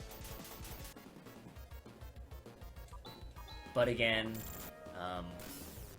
we're trying to make things a little bit more reliable, so we're actually going to beef up Ren a little bit with better gear. And in the process of getting that gear,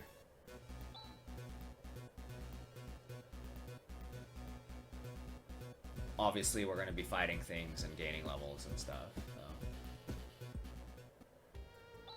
And we already made our macros, everybody's gear should be fine. So yeah, let's just go ahead and head on in.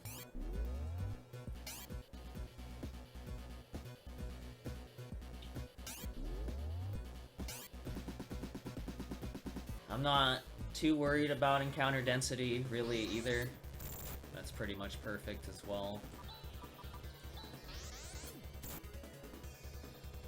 Because I can always exit out, save, and then come back in. And that's actually probably more desirable, to be honest.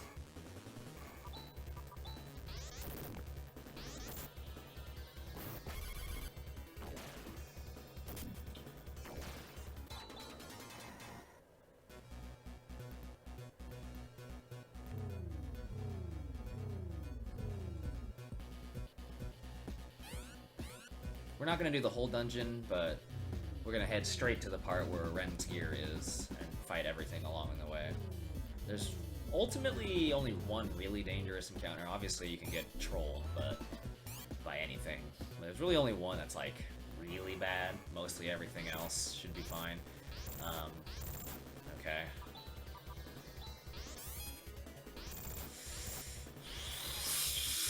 Okay.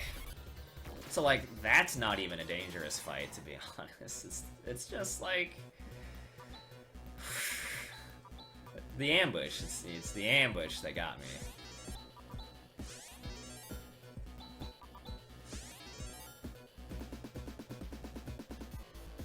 But I felt confident enough about that one, because I knew Rune would one-shot them. It's just a matter of, like, when is he actually going to go? That's the real question.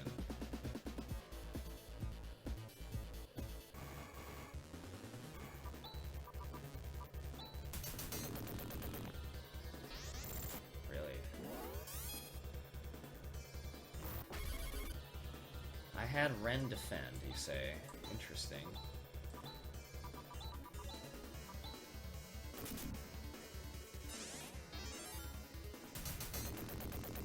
This would be the dangerous encounter that I was speaking of. Actually, I guess not even technically that one. You can get an encounter with 3 of those, which, as you can imagine, can pump out quite a bit of damage. But we ended up fine. I clearly made one of my macros wrong, but whatever. Okay. Yeah. So we'll just have to do things the old-fashioned way. Luckily, D-Ban makes these guys pretty much a joke, so it's just a matter of getting it off before they go.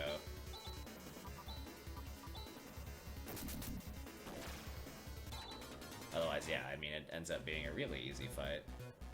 Okay, so this is the end. We have gear. We have free healing for Ren. I'll take one more. Why not? Can always just get rid of it later. And now all I'm gonna do is just check experience. If anyone's really close, so Ren's really close, Rika's fairly close. What I'm gonna do is save it and then head back in to get that. I'm gonna head back in to get at least Ren's level. I don't know if I really want Rika's level or not, but I probably should. Well, I don't know. This is definitely one of those on-the-fly decisions I'm just gonna have to make. I suppose it depends on how good this battle goes. I didn't even look. Good job! Okay, yeah. That's definitely due her level as well. Especially if we get an encounter that quick, and it's another good one. So I'm down with that, for sure.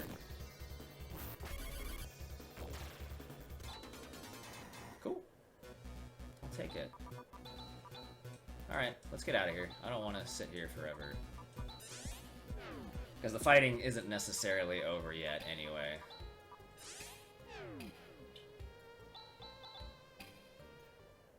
Alright, now we're good to take on the story. If in a PB attempt, at this point in time, I'd already be in the next dungeon. So we essentially just spent, like, an extra 8 minutes or so preparing. Which is actually pretty good, to be honest. It could take up to 10 or 12, depending on how things go.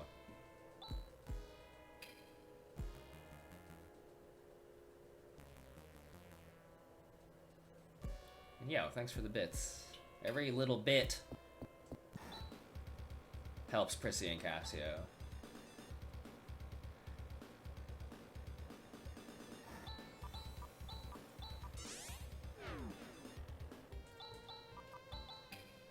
I wish I had that Dustman emote right now, so I could use that right now, but oh well.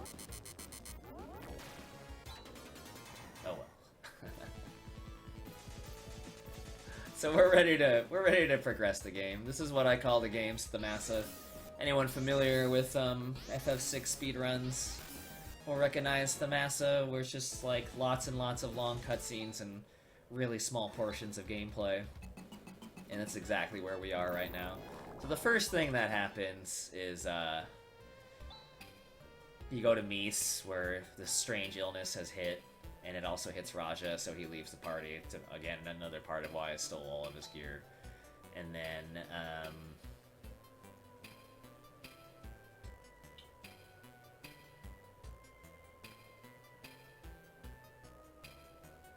you also hear about this girl, Kira, who has run off to try to save everybody by going to Garubik Tower, which is blocked by these carnivorous trees. And you have to save her from that. It's a never-ending battle, so eventually the game expects you to try to run away, which you're successfully able to do. And then she kind of catches you up on stuff to where she knows of this wizard called Lutz, who must know how to solve the problem. So you head to her place, wrong way, called Esper Mansion. She's an Esper, and Lutz is an Esper. Whatever that means, I don't really know what that means, but that's what they are. And that's where we're headed right now for our next cutscene. So we got the cutscene to get Kira. We're gonna get the cutscene about Lutz here pretty soon after I raid their pantry of some nice healing items, money, and regular items. Hello.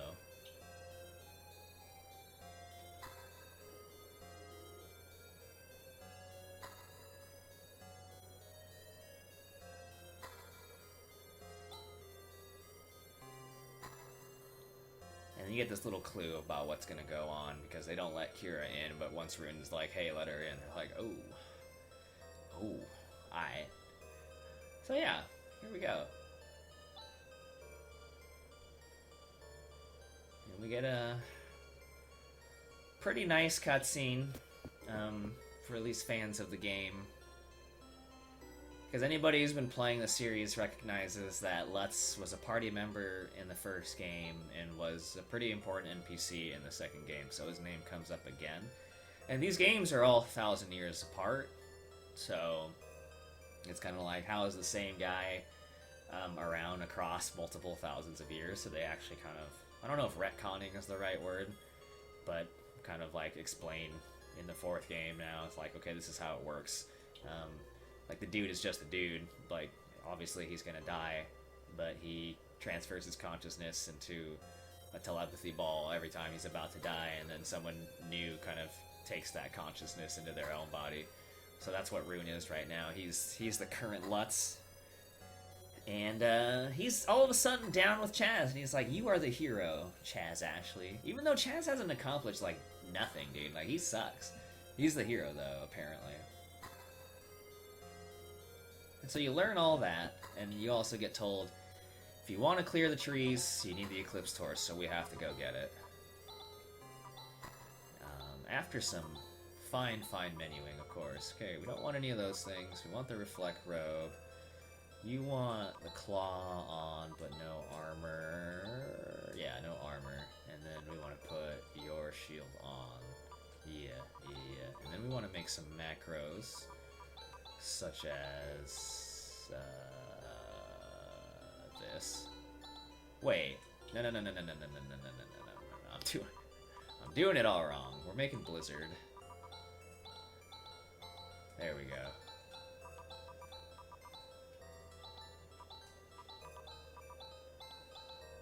Great.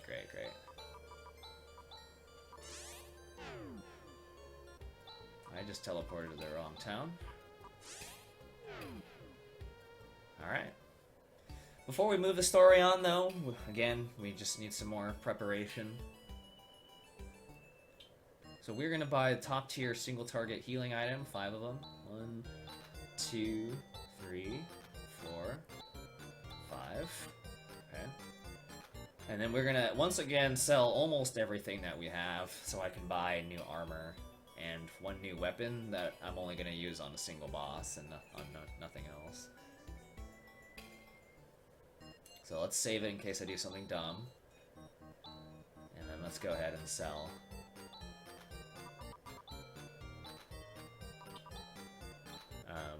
I don't know about you, I know my buddy Countdown, like, hates this song with a passion. And I don't feel that way at all. I mean, I suppose it's not one of the stronger tracks in this game, but I don't mind it, and we're gonna be in the shop for a while, so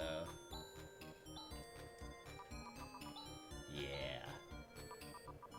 How many repair kits do I have? 1, 2, 3, 4, 5? I don't need 5. Let's sell that.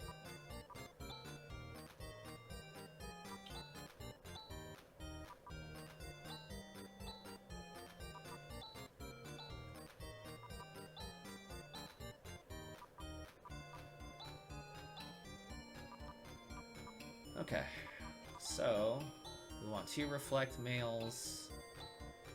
I think I have just enough money for what I want. Yeah, I do. Okay, great. Oops. Great. So everybody is good to go gear-wise.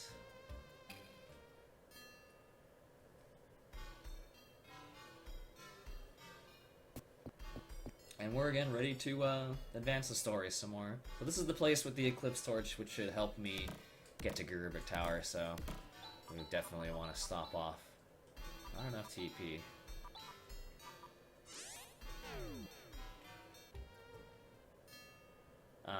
Especially with a better menu, it's faster to teleport out and come back in than walk all the way out. I mean, it was probably still faster, but not a great menu.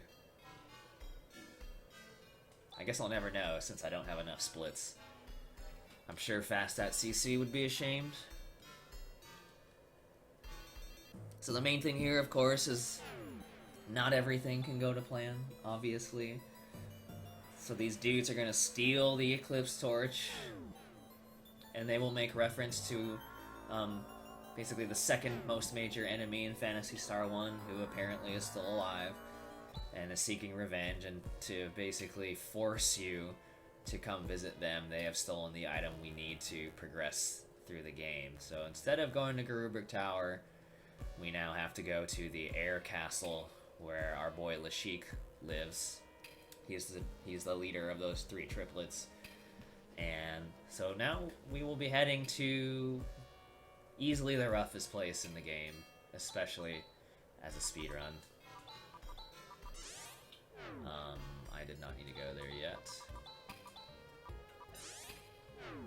I do need to stop off for one last thing here. Again, I wouldn't normally bother with it. I wouldn't have the money even if I wanted to bother with it. But we are going to buy a flame sword, which is literally useful for only 1 boss. But very useful for that boss.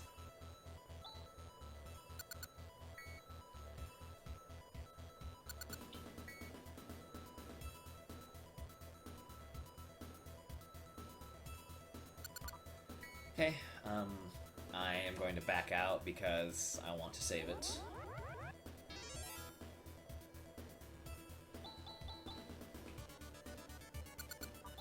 And now we're off to the air castle.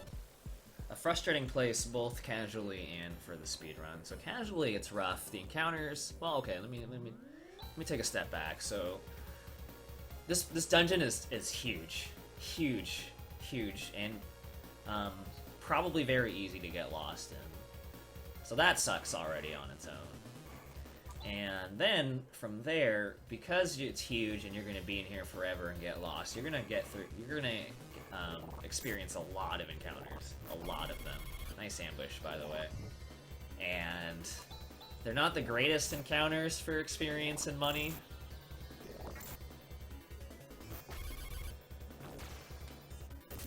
And as you can see, they can pump out quite a bit of damage. Now, obviously, yeah, I guess I'm a little under level and under geared.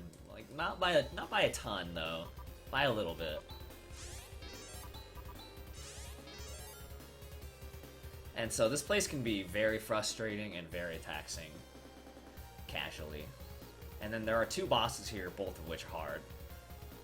So then when you transfer those aspects to the speedrun, this place becomes frustrating. Number one, you have to do what I'm doing anyway. You want to fight your way through here to get to specific level thresholds.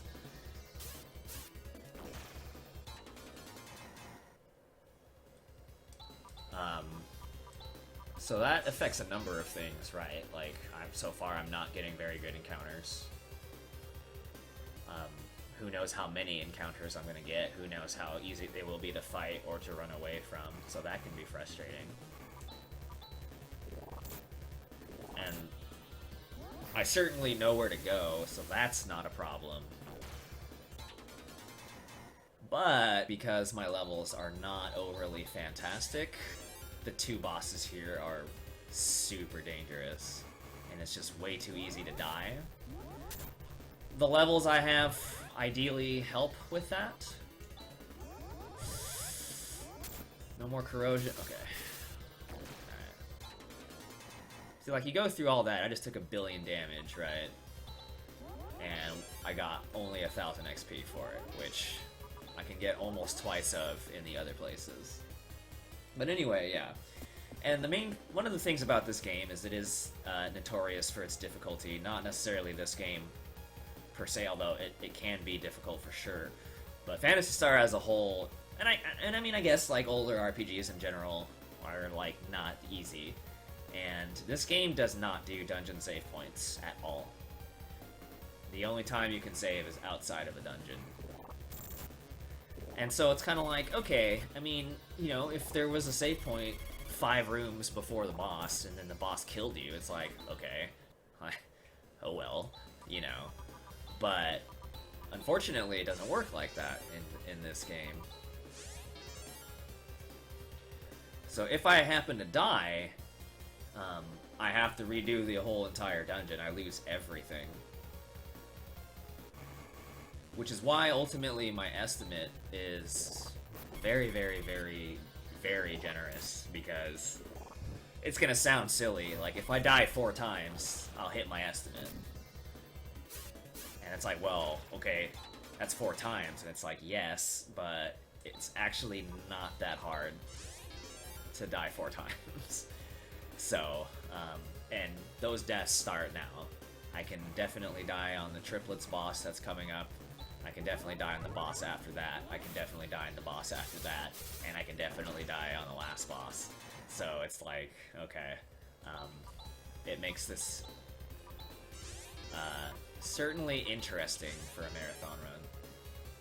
So again, one of the ways I'm trying to fend that off is by being 2 to 3 levels higher than normal. Sadly, in my experience, that is not enough to guarantee anything. But, and also in my experience, it's enough to probably get through. And so that's kind of the compromise I've tried to make in changing the route up a little bit for a marathon as opposed to a PB attempt, where it's kind of like, okay, very clearly I have to spend more time beefing up, but it's kind of like, where do you draw the line? You know, I grinded for an extra, since I got pretty good luck, it was an extra 8 minutes when it could have been 10 to 12 minutes. So it's like, okay.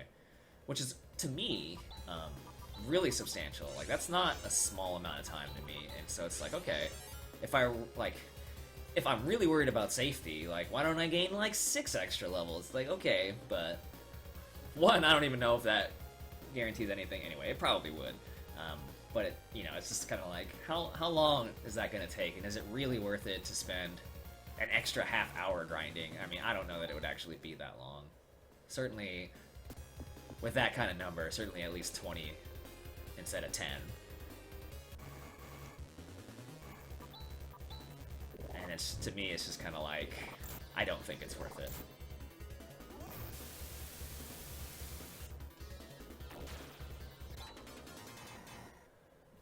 But maybe it is. Like, honestly, maybe it is. It's really hard to say. Because I will say, even with just 2 to 3 extra levels, yes, I can still die, but it changes the dynamic to where it's like, in a PB attempt, it's like, you need good luck, or else you die. Okay. Whereas, even with just 2 to 3 extra levels, it becomes more of, oops.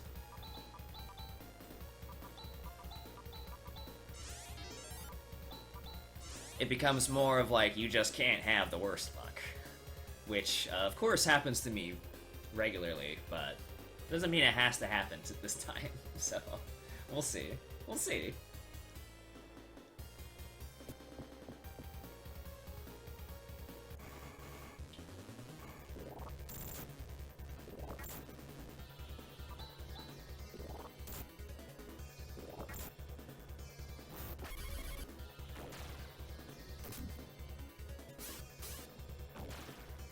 I do have some surprises lined up. I mean, it's a surprise for y'all. It's not really a surprise for people running the marathon. But if we do end up finishing this game early, of course, there are other games I can definitely play to make up time on the schedule. We don't want to get too ahead, of course.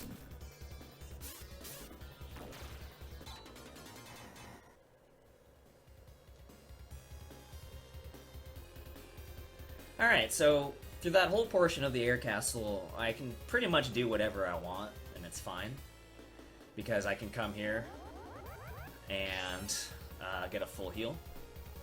But now I do have to watch what I'm doing. There are certain battles I cannot fight, or I have to fight them differently, because I need certain abilities saved up. I cannot waste any disrupts from Rika or any healings from Kira anymore. I need them.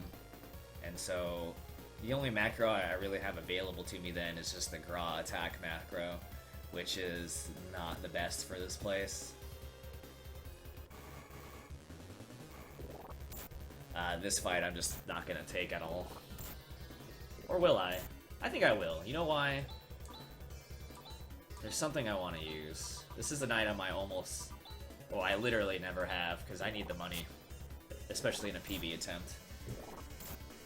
But I'm gonna use it. It's pretty awesome. It uses a spell that's supposed to be good against, like, evil. But it's a really, really weak version of it. So, again, I would always sell it for money anyway, but even here it's kind of like, not really useful. But I had just remembered that I had it, so I really wanted to use it. So it's mostly just these simple battles that I'm going to take. Battles that are more complex that I would need a better macro for, I'm not going to fight because I can't afford to use that macro. So, like, I cannot afford to fight that one. Okay. So, obviously I have some menuing to do to set up for the triplets, but I really need everybody's prayers and I need everybody's energy because this is a battle you can just straight wipe on. And obviously we don't want to do the dungeon again, so I need everybody's help.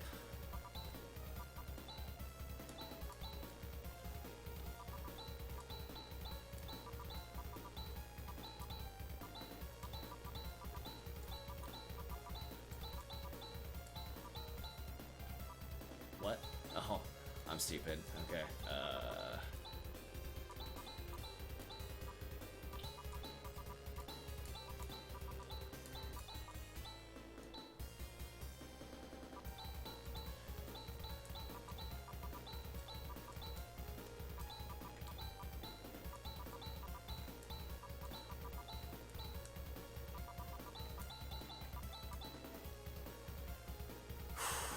Okay.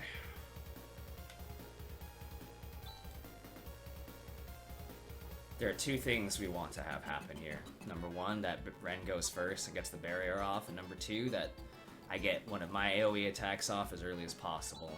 Let's go. Okay, so step one, got it. Good stuff. Great, okay, so we should be completely in there. That's 3 hits, I'm looking for 12. We should be completely in there.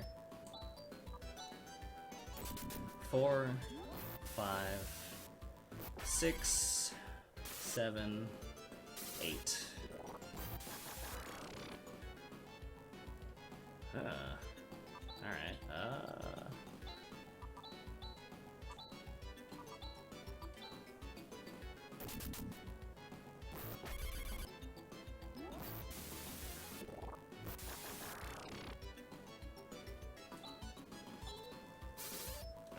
Oh! Okay, okay. Okay.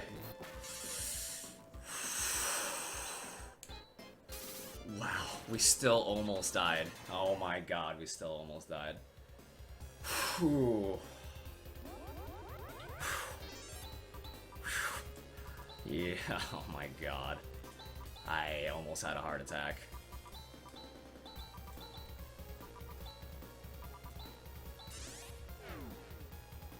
Oh my god.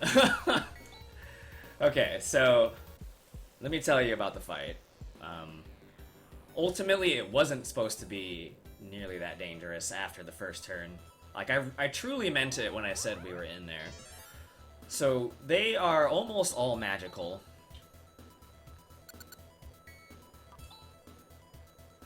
And the way to circumvent... The way to handle that fight is, yeah, to answer your question, Mike, Rika is absolutely your only survivor. And the reason she's your only survivor is because I use this plasma field here, and it negates energy attacks. And so between having, well, not negates, but it protects against it. So in the combination of having barrier negating some of the damage and having plasma field means she's guaranteed to only take 1 damage from their AoE attack. And as long as all 3 of them are alive and you hit them with at least 1 AoE spell, they will AoE you back. So everybody else will get wrecked, but Rika will only take 1 damage the whole fight. So the reason why that became so ridiculously scary is because the damage worked out. And this never happens in a PB attempt because I'm a lower level, but right now the damage worked out such that with the rolls that I got, I ended up getting really unlucky and killing one of them. And so instead of doing their AoE, because one of them was dead, they started single targeting Rika, because obviously she was the only one there. And once they start single targeting, I could have died. And I got really, really, really lucky. And if I wasn't at near full HP for whatever reason, I would have died for sure. And so that got real scary real fast. But once she survived, I knew I was fine from there. But in the midst of waiting to see what happened, that was very scary. But we did manage to get through one of the very, very, very difficult parts of the run to get through. So that's cool. It does have another meaning, though, in that it's going to be really hard to get 420 since I didn't die there.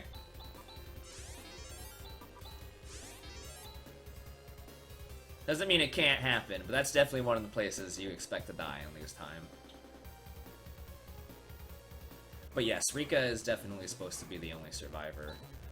The reason why that happens...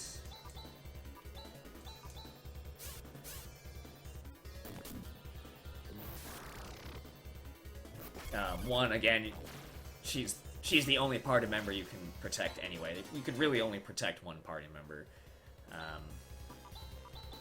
So there's that. And then,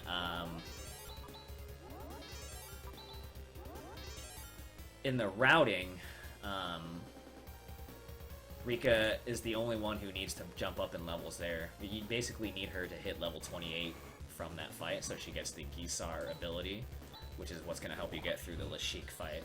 And solo triplets is exactly what pushes her to that.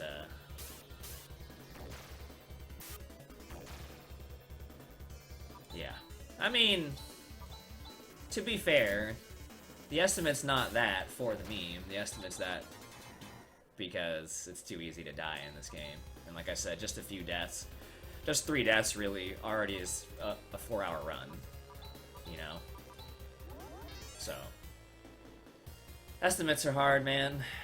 It's just, you know, I could bump it down to 4 hours, but that's actually really hard to make if enough bad luck happens, and it's really easy for that much bad luck to happen. It just didn't happen this time so far.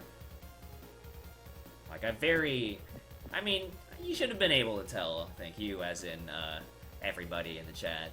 Like, I could have just as easily have not made it through that fight and had to do the entire air castle over again.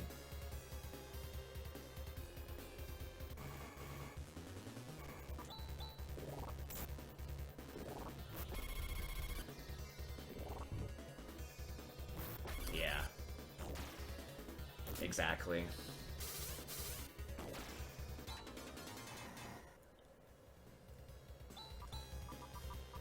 Ultimately, it's just the nature of the run, for better or for worse. Like, I love the game, and that's ultimately why I enjoy the speedrun, but yeah, boy is it hard to pull off in some respects. I kind of blanked on what I wanted to do. Ooh. Nice, we got the instant death.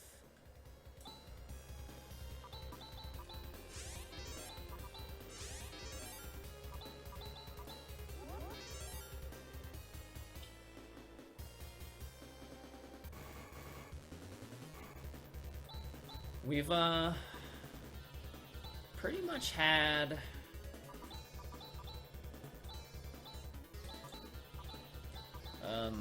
what's the word I'm looking for? Uneventful walk. Hasn't been bad. Hasn't been good. It's been just completely fine.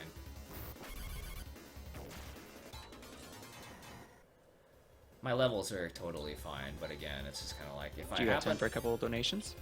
Ooh. Yes. Alright, cool. Sorry, I didn't mean to cut you off. It's hard to tell when you're talking. Yeah.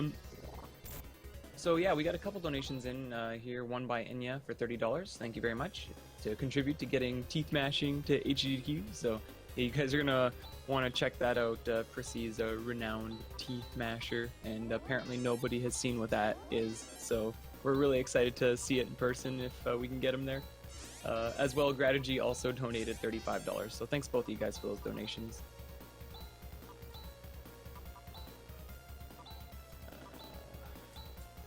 Yeah, absolutely. Thank you very much.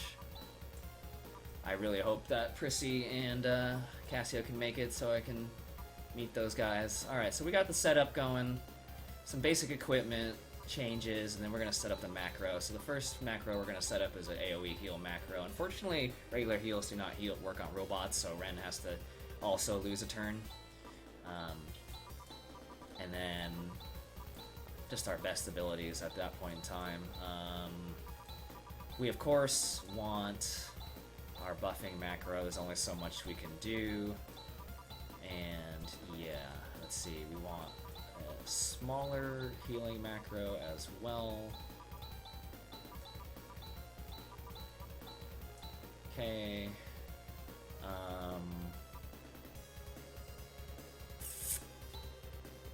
This should be the Rever macro, just in case someone dies.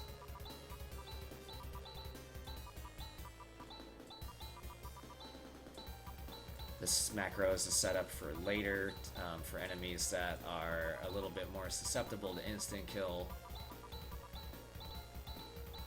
And then this is going to be my new AoE macro for killing enemies in the next dungeon.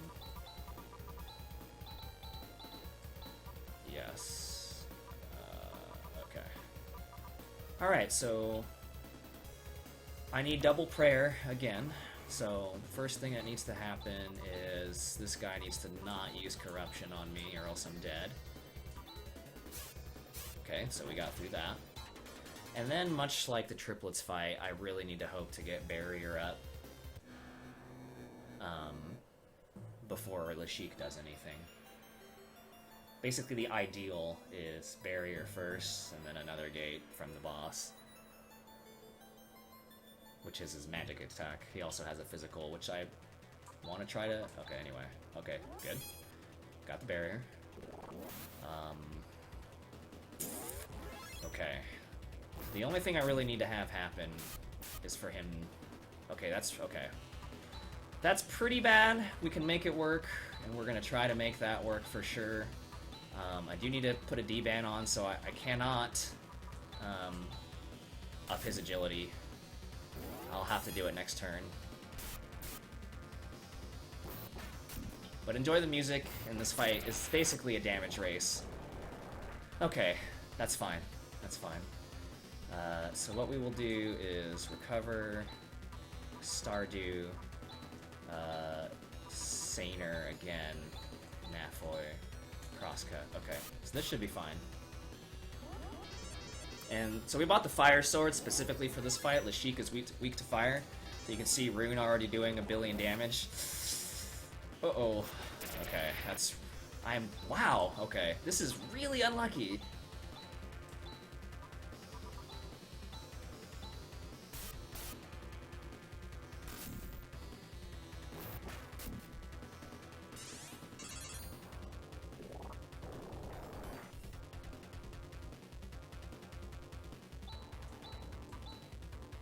Okay, I just have to use another Stardew.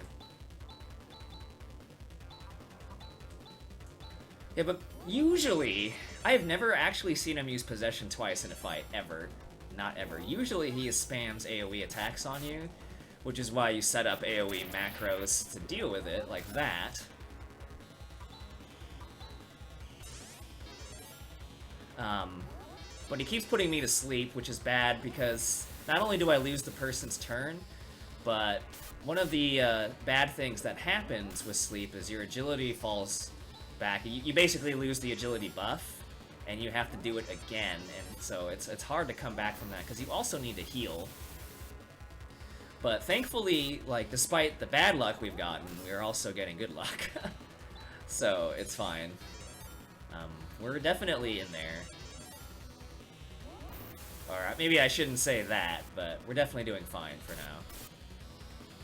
Okay, good. So once he's down to his last 1500 HP, he will reinforce, which will up his damage. So, and basically up his stats as well. So what I'm hoping for is for Ren to go first, or at least before the boss does, and debuff him with the Psycho one. Alright, so he's gonna hit me, and what I'm gonna pray for now is, one, nobody dies. Okay, good. And what I'm praying for now is that I kill him before he goes again. Because if he goes again, clearly I'm going to die. Alright, we got him. Okay. So that's another fight you can very, very, very easily die on. But with the Flame Sword and everything, is less likely to happen.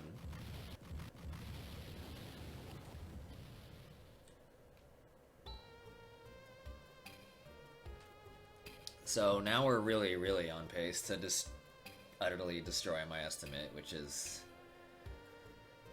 not good. Oh dear.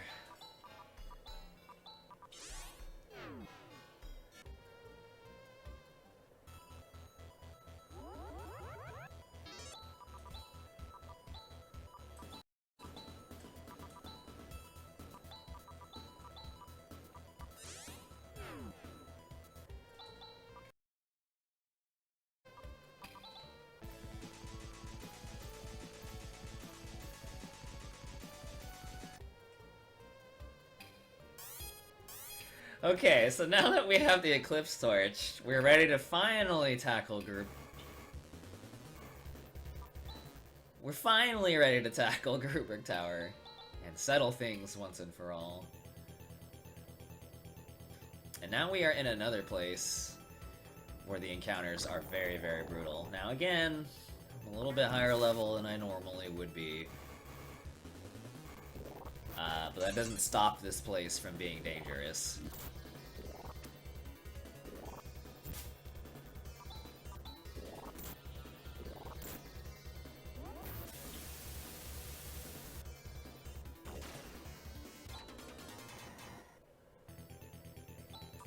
And once again, also, I am trying to get out of here with just a little bit of experience.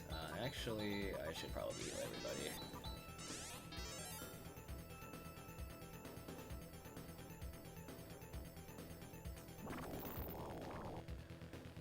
There's two things that make this dungeon a bit more difficult.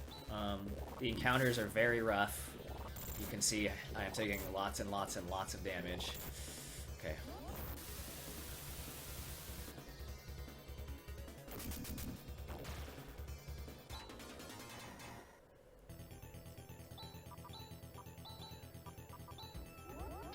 Which not only, of course, loses time, but taxes my resources. But then you saw me hit that eyeball switch, so if you're not aware of these switches, or you don't know where they are, or whatever, you can actually spend a lot of time walking around the dungeon being like, what the hell, like, I've been everywhere, and just getting really pissed off. Because those dungeons basically open up, or I'm sorry, those switches open up different parts of the dungeon, new parts of the dungeon, that actually allow you to progress. And so if you're not hitting those, it's really easy to get frustrated. Wow. I'm getting ambushed a lot.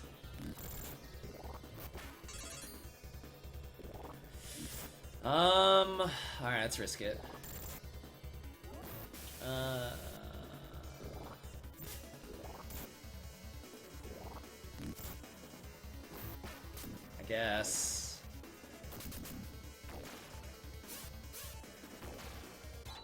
I guess. I'm just taking a lot of damage, dude. That's all.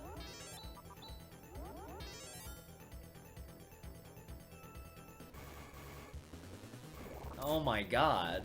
Please stop.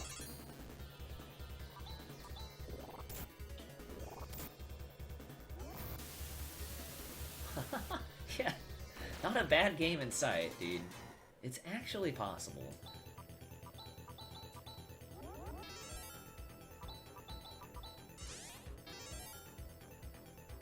Alright, you definitely want to make a pit stop for that POW shield.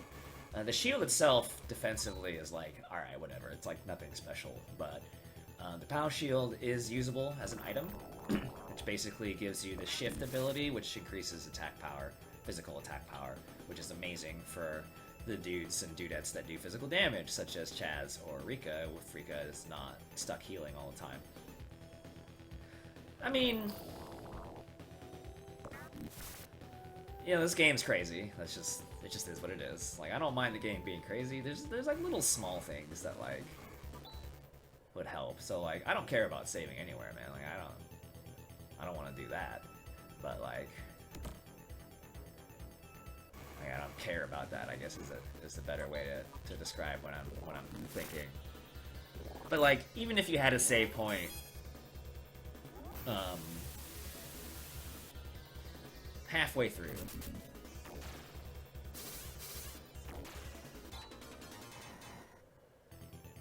then it's like, okay, I could actually have a reasonable estimate in this game instead of one that's crazy that I'm on pace to just murder, and then, like, Chelmy will never have me in a marathon ever again.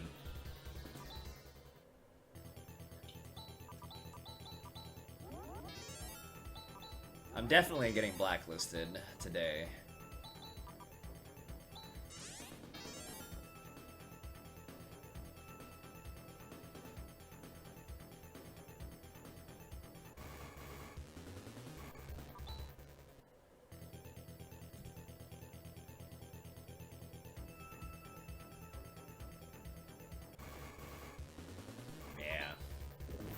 I liked Big 2. Hello? Hello? Okay. Sheesh.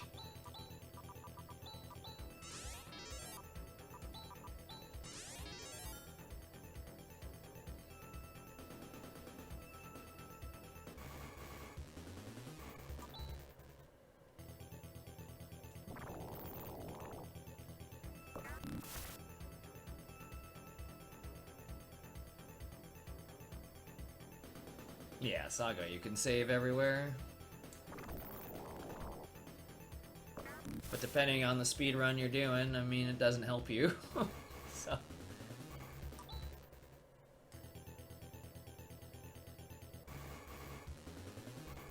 Alright, so these are the instant death guys.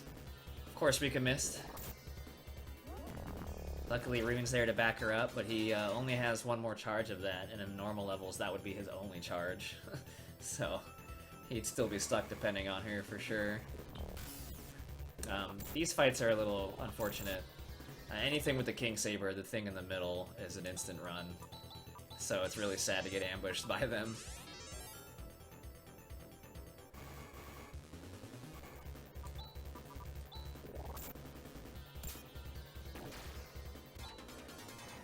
Saga's another good series though. I've ran a few games in that series, and they are in some ways not too dissimilar to what I'm dealing with right now. This walk is actually, well, okay, never mind. I already forgot that like my first 6 fights were ambushes. I was like, yeah, this walk isn't so bad. No, it's been pretty bad, but it's okay. I guess not the only thing. One other thing that's kind of nice about a marathon run versus a wow, a rare miss. Anyway, a marathon run. Ooh, I still have the fire sword on also. Versus a PB attempt is these places are like really stressful, especially this dungeon, because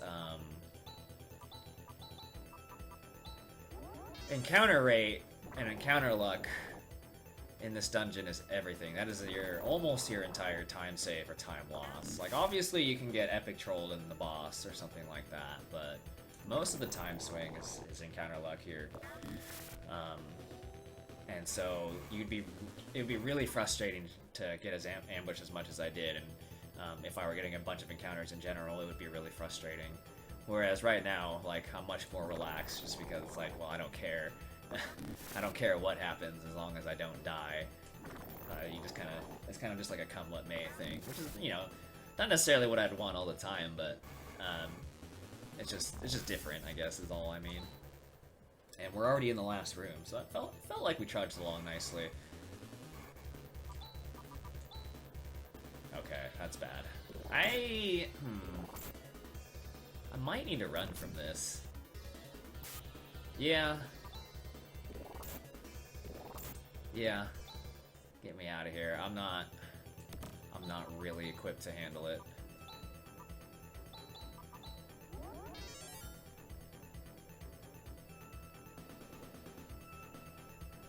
Okay, so we know Garubrik Tower is the source of the weather and the illnesses, so we're here to stop whatever is happening.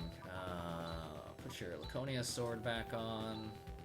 You're fine. Everybody's fine. We need to change our macros, though. So, Dark Force... Oh, I guess I already kind of gave it away. Dark Force 2 has like only a few different abilities he does, and some of them are single target. Which means I'm going to set up macros to just handle healing only one person. So a tri-mate for any human who gets hit, and then a separate macro just in case it's Ren who gets hit, because he can just heal himself. And then we're going to change up our buffing. He doesn't do any physicals, so I don't need anything there.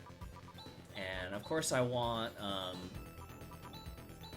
the buffing macro to have the POW shield now, because it's awesome. And I think those are all of the macros I need to make.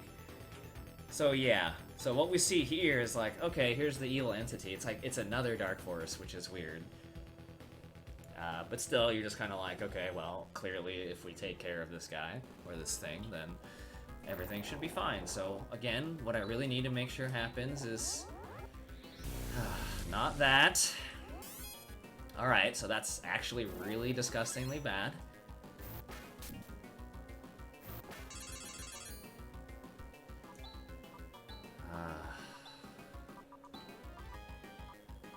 That's really bad.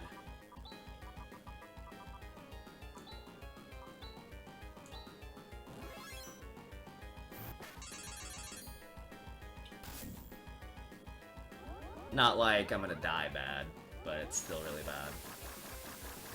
Okay, so what do I need to do here? I need to recover.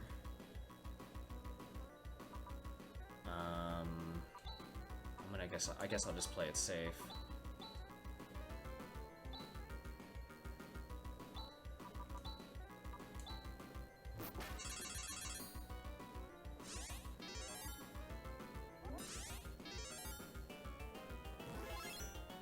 So the other thing that needs to happen... Oh, gosh. Okay. Oh, my God. I don't have a choice. Okay, This is so bad.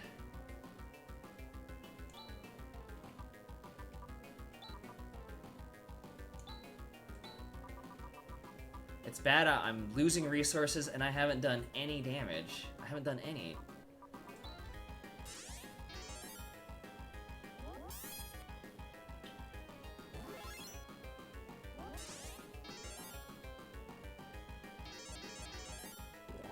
Okay, so I really need to see a lot of those right now to make up for this. Because this has been a really, really rough start. We're not out of it by any stretch, but that was really tough to get through, and now, yeah. If he keeps spamming Light Shower, we're gonna have... I don't know. I don't know.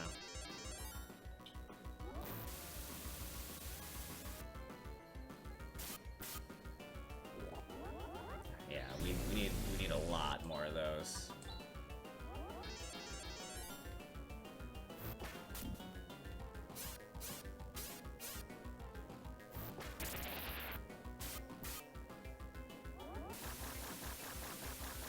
Shh. Wow, I only have one more, dude. Oh god, this is so bad. No, what? How? How? How did he go first? What is happening, dude?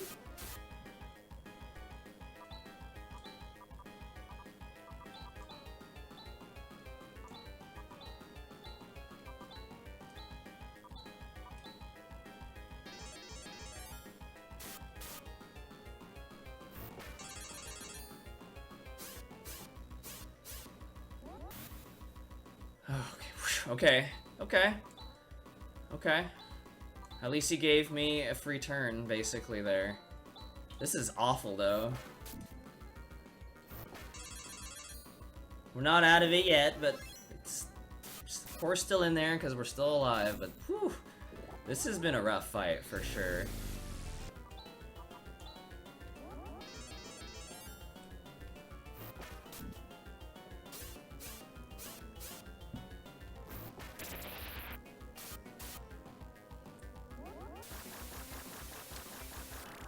Now I have no choice but to dip into Stardew's.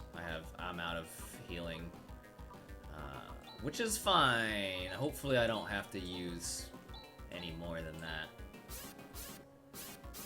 There are no TP restorative items, no.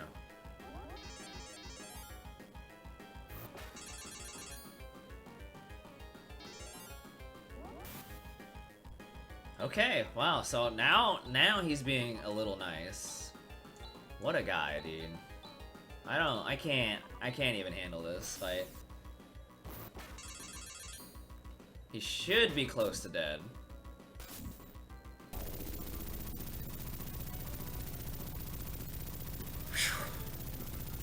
Wow, okay.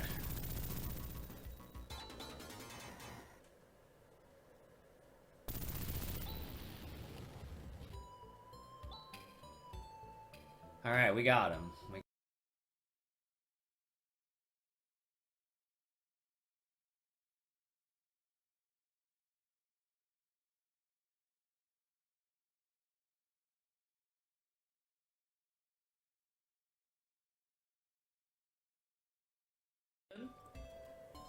Weather seems to be totally fine. Except Gumbia's temple explodes, so that's probably not normal. And we should probably check it out. But instead of checking it out, I actually am going to go shopping. Because now that the sickness is over, the item shop opens up. And this item shop is particularly amazing.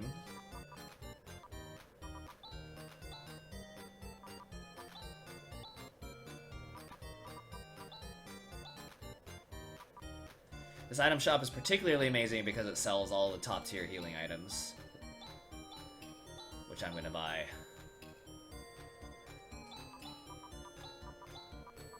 Alright, now we're gonna check out Gumbia's hole in the ground.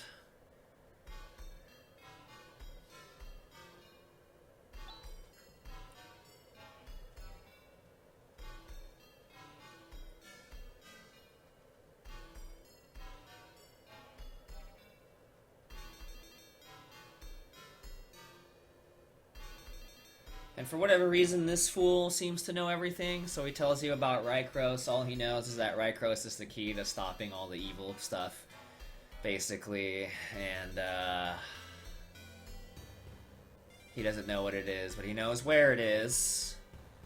And he sends you back over to Matavia to go get it. And you need a vehicle that will traverse the water to get to the place where it is. It's called the Soldier's Temple, and it just so happens Demi, even though she can't join us because she's still living inside a computer, she will set up the hydrofoil for us, which can traverse water. Not only that, not only can it do that, but boy, is it made for speed.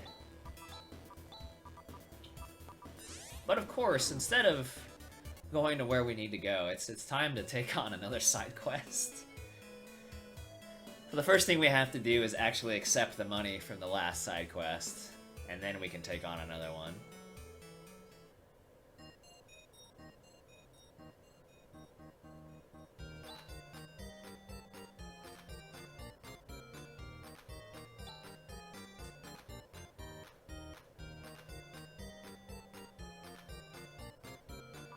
And we're going to take the Silver Soldier, the last side quest, Hunter side quest in the game.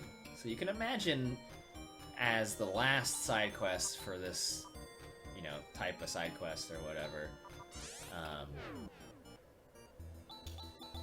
it's probably really, really hard. And you'd be right, it is really, really hard. But ultimately, all we're doing is actually just taking the side quest, because taking the side quest will open up a dungeon. And I don't plan on finishing that dungeon at all. I do plan on getting some really good gear from there, and I plan on leveling in there because the robots in there give tons of experience. It's really hard though, so it's easy to die, unfortunately. But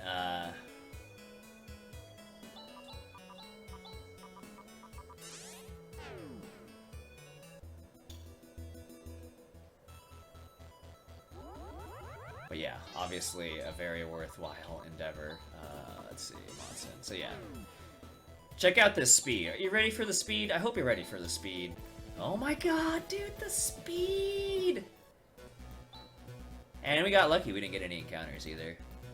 So again, the only reason, like, you would otherwise not be able to come here and enter. Like, you could enter, but I think there's like a door or something you can't get through.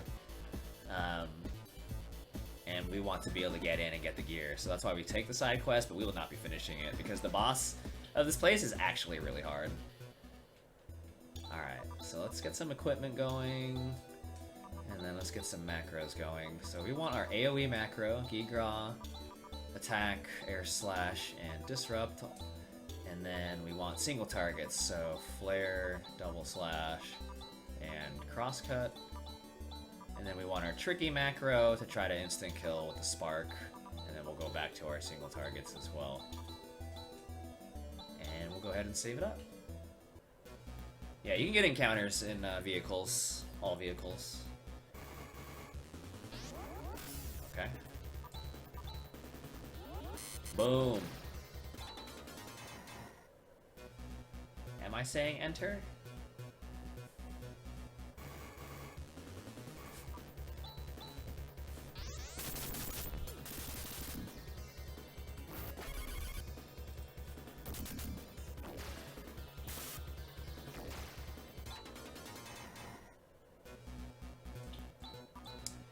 And so, if you didn't realize already, yes, we want the gear in here, but we also very, very, very much want levels.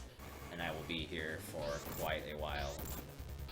It should be less time than preparing for the air castle. But we'll still be here for a bit, for sure.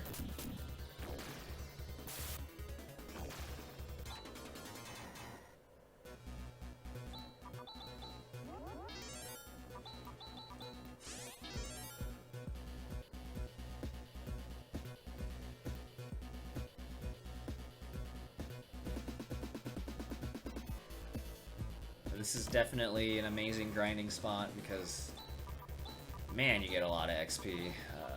Disrupt, Degra, Crosscut. No! Bad.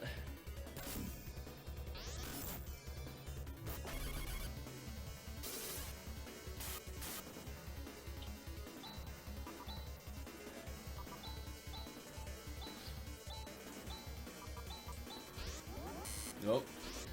Stop trying to oh, come on. Come on.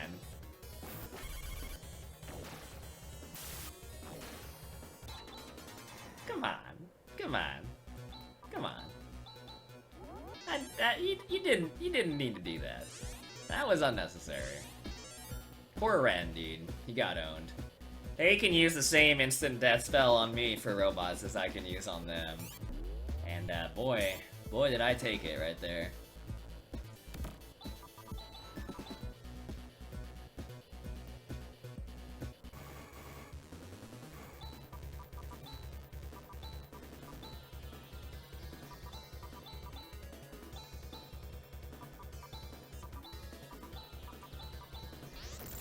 I guess while this grind continues, I'll just make a quick note again that if you are looking to donate, there are a bunch of incentives to donate towards.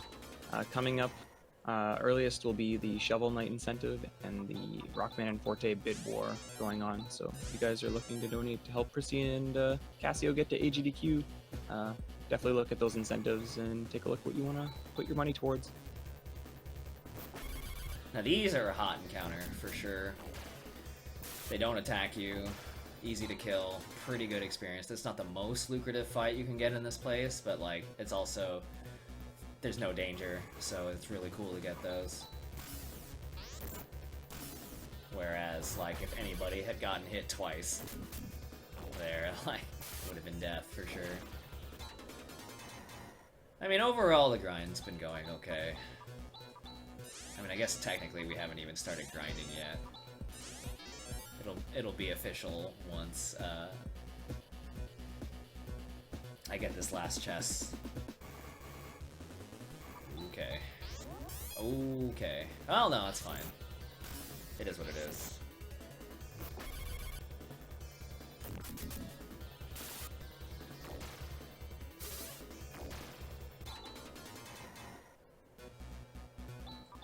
Yeah, there's an ability called Spark. Ren also has it.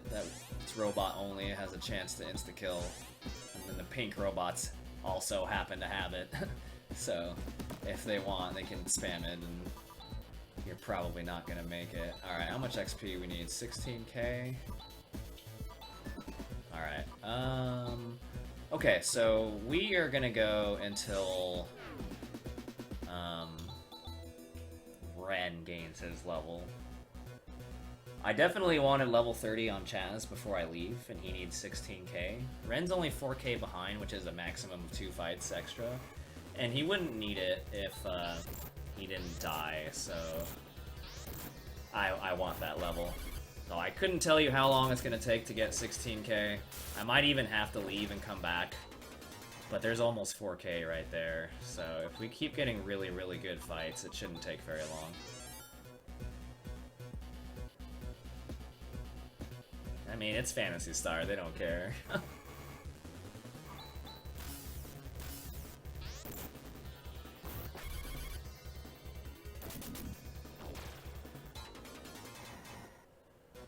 Like, yeah, exactly. Play any DQ and you'll get owned just as hard, if not harder.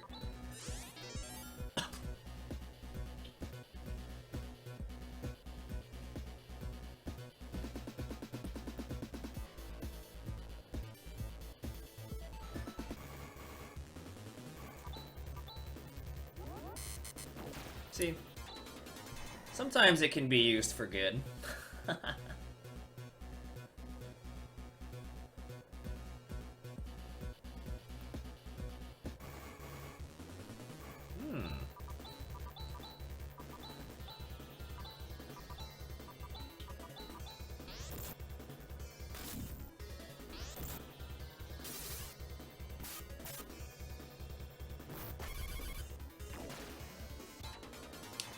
The only slightly worrisome thing that's on my mind right now is,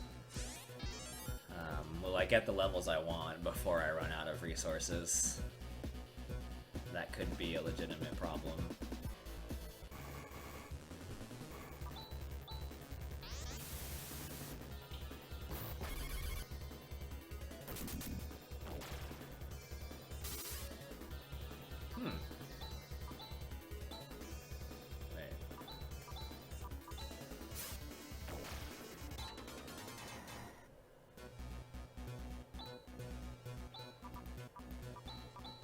Oop.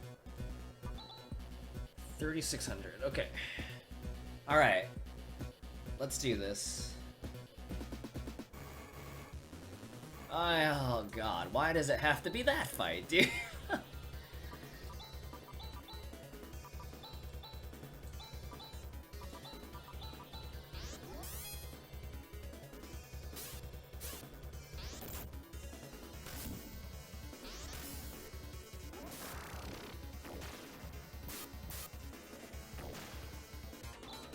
Alright, we did it, dude. With one less fight than I thought it would be. It's all thanks to my man Cassio Third. That grind was dedicated to you. Alright, and we're ready to progress through the game. Ideally, like, I'll still have to fight through dungeons, but ideally I don't need to sit in one place and just keep farming encounters anymore for the rest of the game. So we're ready to progress the story now, and we meet our guy Seth here, nice mustache, and he's an archaeologist, and he wants to come along, and it's like, I guess. So we'll put him in front. And he's got all these cool spells, like Shadow, Corrosion, Mind Blast, and Death Spell, especially. That's not weird. And since it's not weird, we're definitely going to use it, because it's great. And we're going to move through the cave to get to the Soldier's Temple. Nothing in here is worth fighting except for big oozes. Like that. And it turns out Death Spell is a great thing to use on them.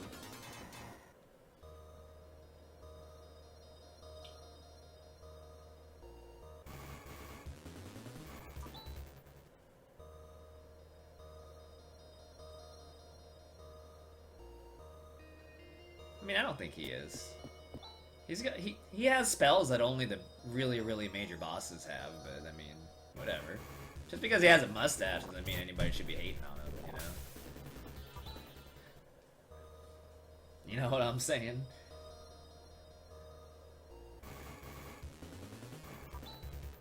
Oh, baby.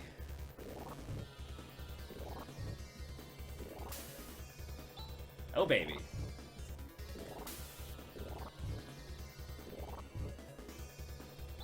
Oh, baby.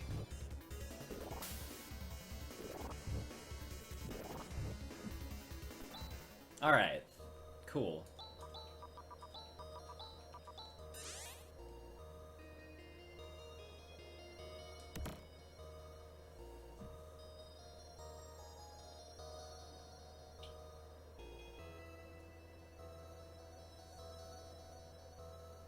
And every time you, get to a new floor in the dungeon, Seth starts talking about how cool you guys are. You guys are so strong. And Chaz is like, yes. And Rika's like, you're being a douche.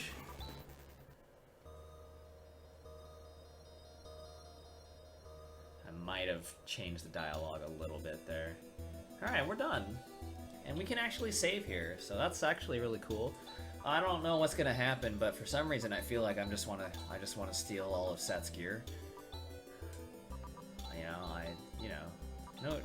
No reason.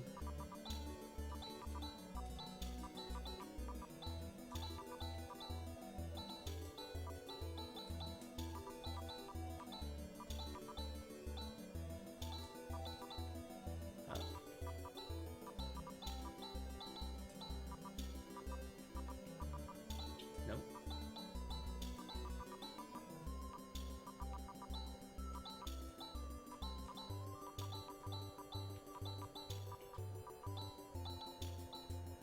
Okay, I forgot to deal with your gear.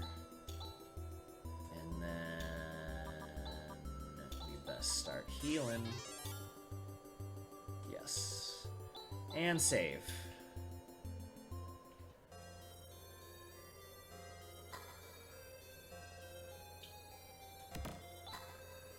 That's what I said. Alright, so we have the arrow prism. It's supposed to lead to Rite of Rykros. We still don't know what that is. We just know we have to go there. And now that we have the arrow prism, it's pointing to outer space. So it's like, okay, Rykros isn't here. Which causes Seth here to have a little meltdown. Oh man, it turns out he's Dark Forest, dude. Nobody saw it coming. Shoot! Alright, let's fight.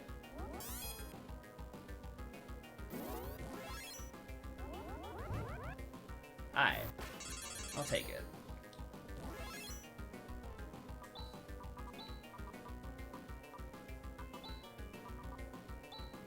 No, you have to D-ban.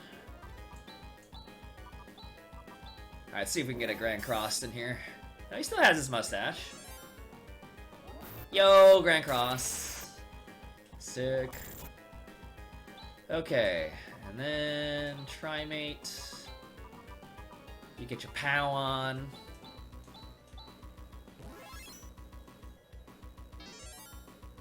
Yo, Grand Cross.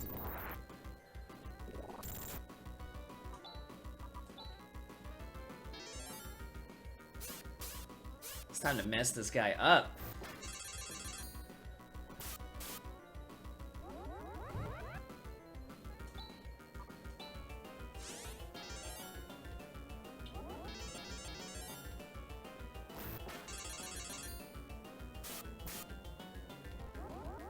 Unfortunately, no more Grand Crosses.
Where is my boy Grizz?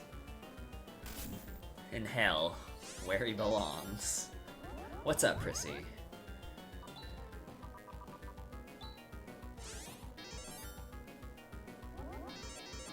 Okay, I can afford one more Gisar before I'll have to start using the Stardews again.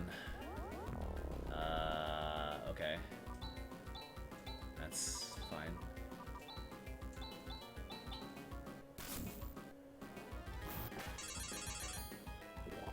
Yeah, okay.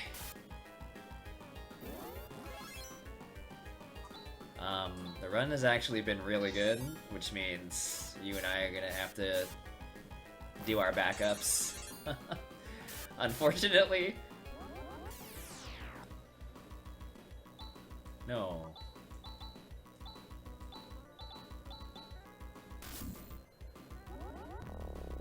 You dick!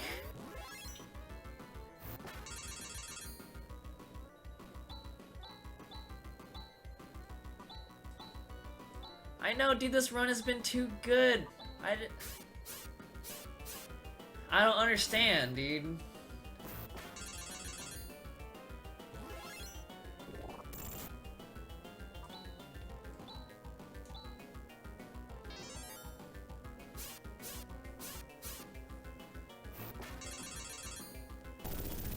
What the heck, dude? It's going too good!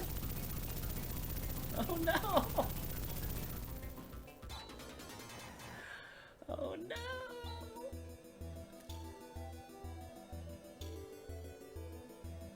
It's going too good.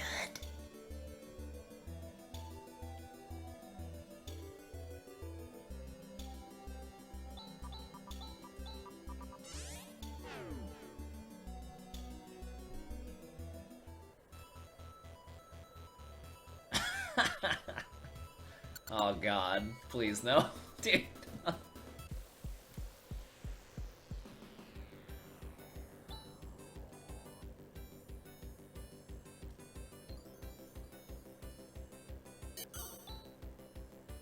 Alright, so we follow the light, and it turns out there's a whole new planet in the solar system.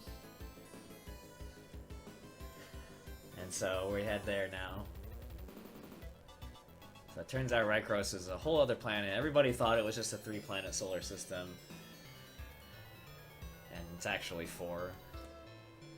And you get a little bit of background here, so... I don't even know what to call it.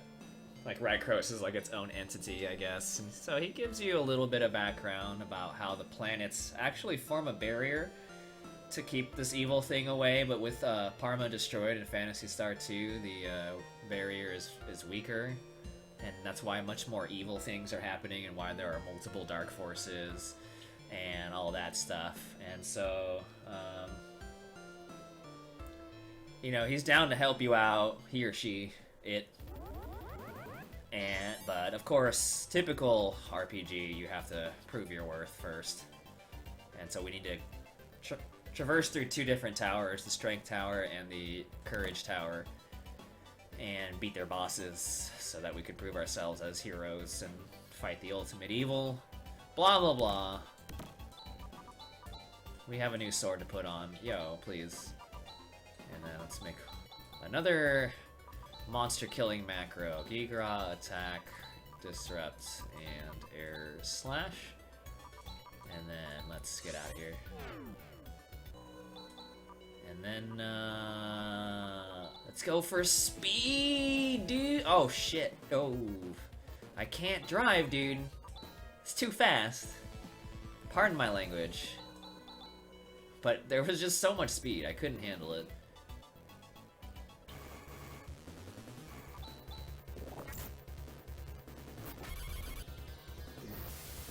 Ow.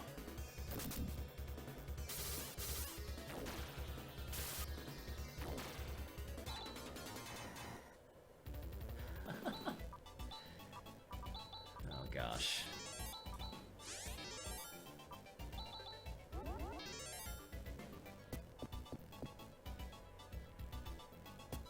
We are not going the correct way right now, but we are trying to pick up something ridiculously useful. Ridiculous, and that is the Guard Rod. The Guard Rod is like the Wood Cane, except instead of a weak single target, it's a medium AoE heal for free, dude, for free. And it makes everything possible in this run, because it really helps out your healing a crap ton. So we're gonna make a couple macros with it for our bosses.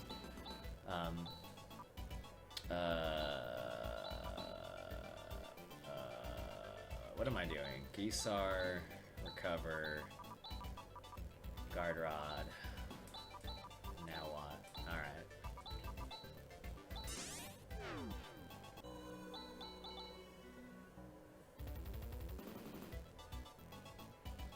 what's it called? I have no idea. We'll see it again, I'm sure. Okay, we're gonna make a pit stop for a guard claw. You don't really need it, but just a little bit of extra money and attack when I am attacking. And wow, we're not really getting into any fights here, so probably what this means is I'm going to have to I'm probably gonna have to sit and grind at some point in time, which is unfortunate, but it is what it is. No, I don't have notes up. I don't use notes for this game anymore.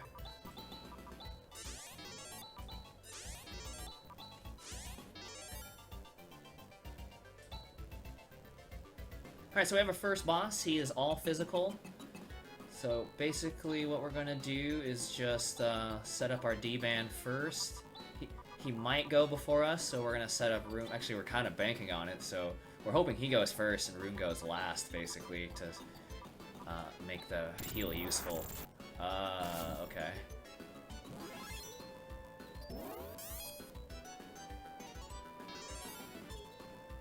Do I care about that? I might care about that.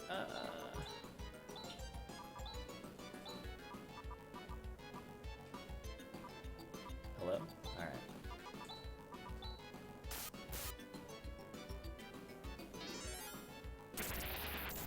How many runs have I done?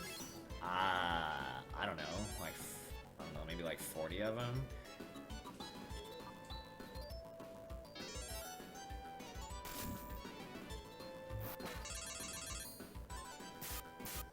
Maybe? Yeah, probably.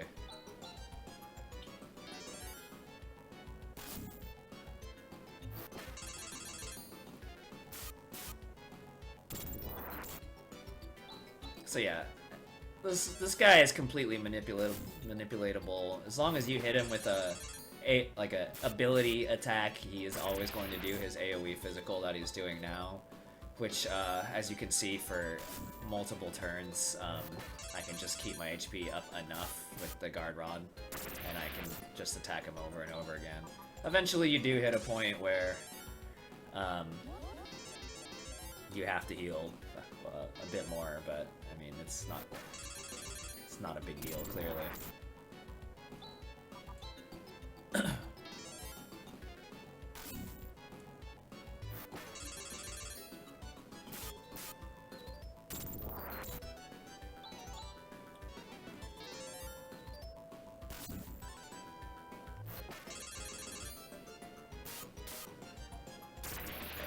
This is just going like super clean. I mean, it almost always does. Like, unless you get like epic trolled in the first round, it's not an issue. The next boss is not so straightforward, but this boss is really easy. All right, I'm gonna do a little dance for a minute, and then I'm gonna grab all this stuff. These two towers drop the best helmets in the game, and we definitely want those. I also don't have to do it in the order that I am, but would be pretty stupid not to be honest, because this is where the guard rod is. And not only that, but you get more bang for your buck, money-wise. Not money-wise? What am I saying? Equipment-wise, because you get 3 helmets that you can put on instead of 1.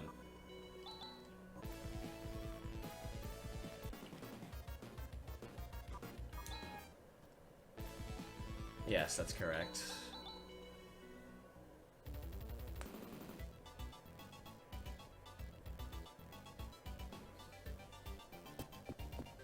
Yeah, for some reason, if you just move through those rooms too fast, after the 2 towers, you go back and you don't trigger the cutscene that you're supposed to trigger. It's very bizarre. Fixable, but apparently, but still a giant waste of time to do so.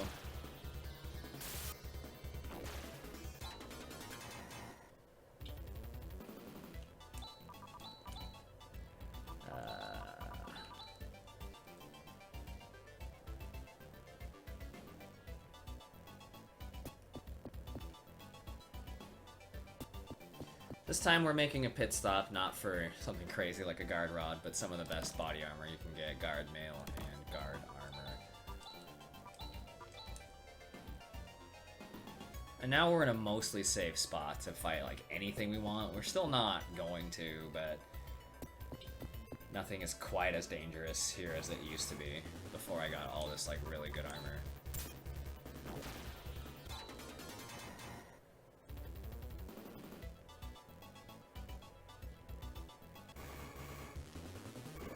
Ultimately, though, we're still not getting a lot of fights. Good job, Rika.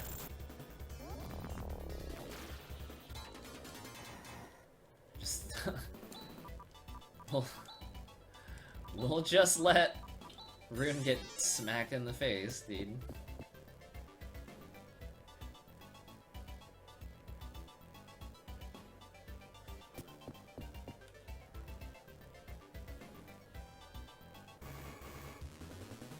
Yeah, I'll take that.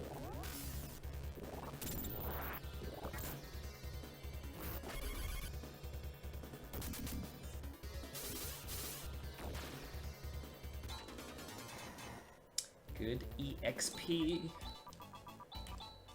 Oop. Heal the wrong person. That's alright.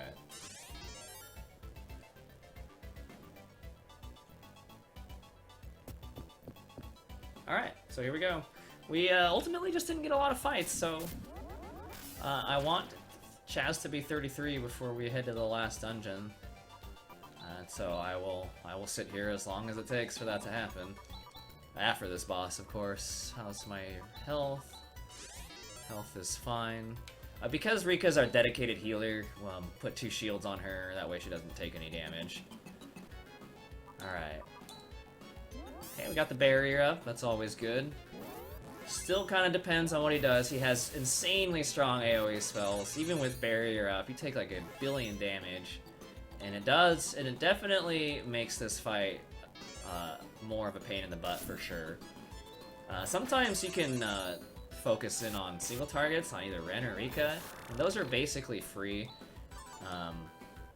But otherwise, if he keeps doing stuff like that and I keep taking lots of damage, then yeah, that's bad news.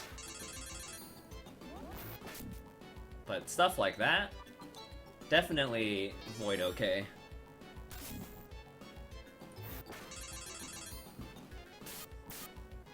Now what?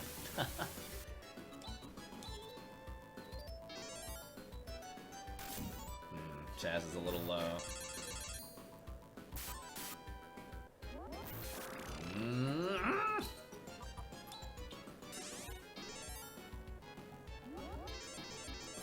Yeah, so if he keeps doing stuff like that, it just makes this fight take so much longer. But if he does stuff like that, then it's easy peasy.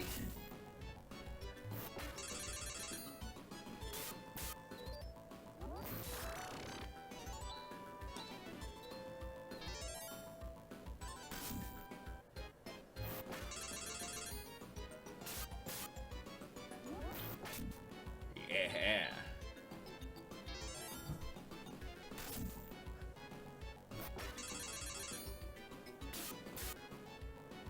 I mean, he's not really weak to ice or anything like that. It's just that Nawad is slightly higher damage output than Nafor. I want everybody to know that I just got a gold split. Oh gosh.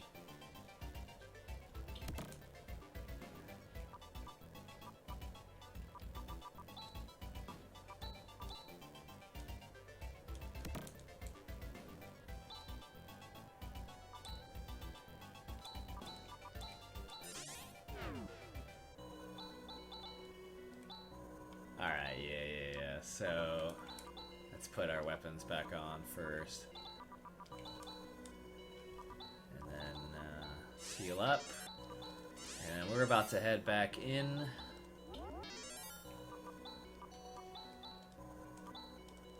Oof, okay. Yeah, so the reason why we got a gold split is because I barely got any fights.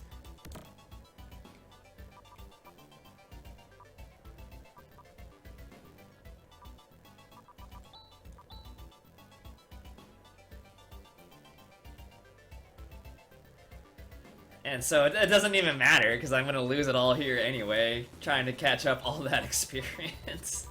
So it's just kind of dumb.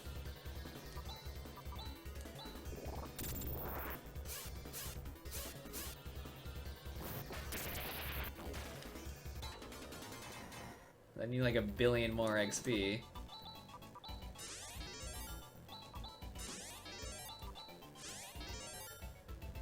World record. Yep. We have 5 minutes to beat the world record, and the boss itself, last boss itself takes 10 minutes at least. So I would definitely say we're on pace.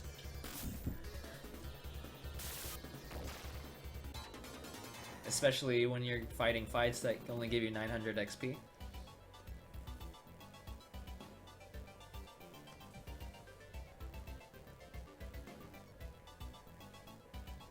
Hello? Encounters?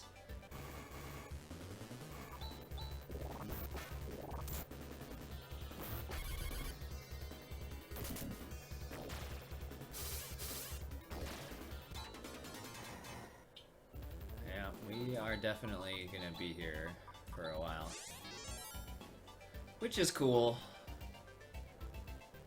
We have time to kill anyway. I got a little scared just a few minutes ago because my stomach started acting up again, and I was like, man, am I gonna have to take another break here mid-speedrun here at Bring 'Em Over? But things seem to have subsided. So we'll keep going. We'll keep going.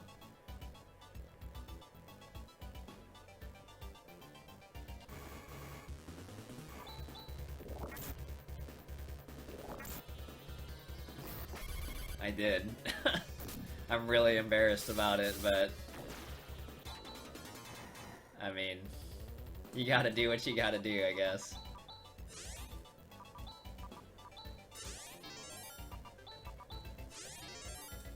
Well, while you're doing this, I guess I can take the time to read one more donation. Furiax donated $10 and said, "Bring 'em over indeed."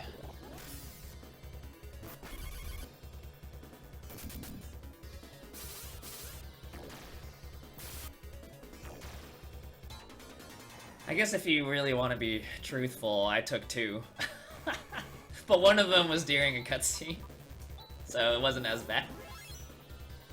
The other one, though, I straight sat there, dude. Oh, man. Imagine missing world's record in a marathon because you had to poop twice. Oh, damn. Dang. That one hurts. Obviously the second one.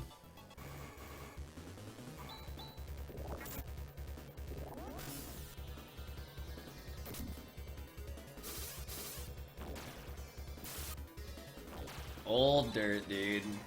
Old dirt. Alright, let's get out of here.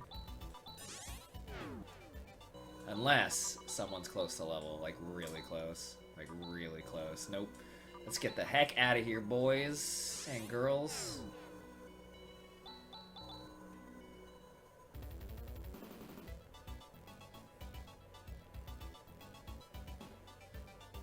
Yep, gotta get prissy on console, dude. The only way to do that, kill all the PS4 controllers. Now we get all the exposition. Perfect time to honk.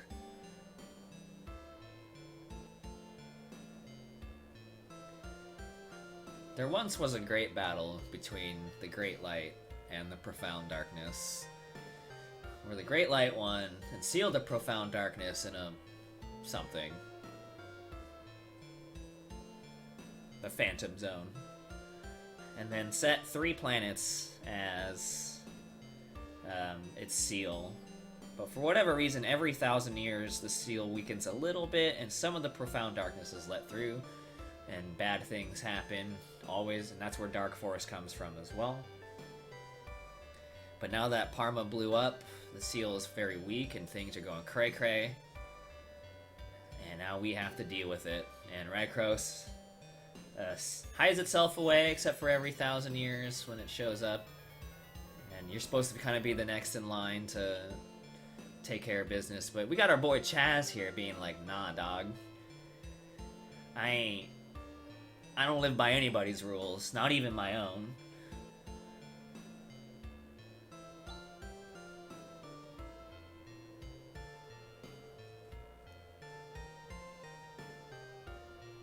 He's here to pick us up. No, but Rune just kind of like, okay, I hear what you're saying. And you a bitch, but I hear what you're saying. So I just want you to meet someone. Which Chaz agrees to. So we're off. Back to Esper Mansion. Not enough TP.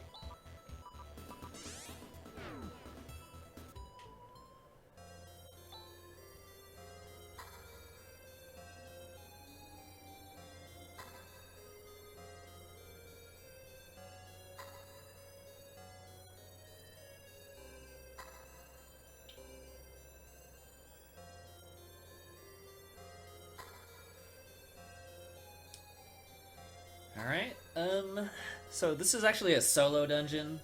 Just in case Chaz gets ambushed, I put shields on him. You certainly don't have to do that if you really don't want to, but I do. How's my inventory? Okay, we have the room, so let's save it.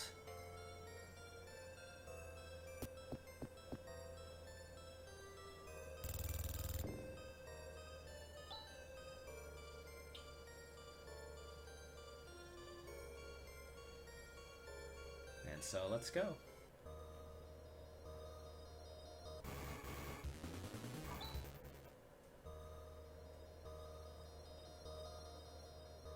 And what Rune wants you to get your hands on is, of course, the legendary sword that has gone by multiple names. And within it, well, I guess you'll see. You definitely want to take your shields off. Aha, okay. I do have one item too many.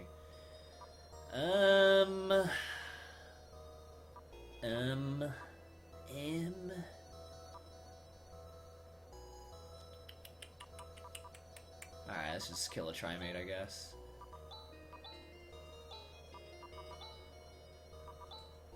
Definitely want to take the shields off. You don't want anything in his hands, because it'll get overridden eventually.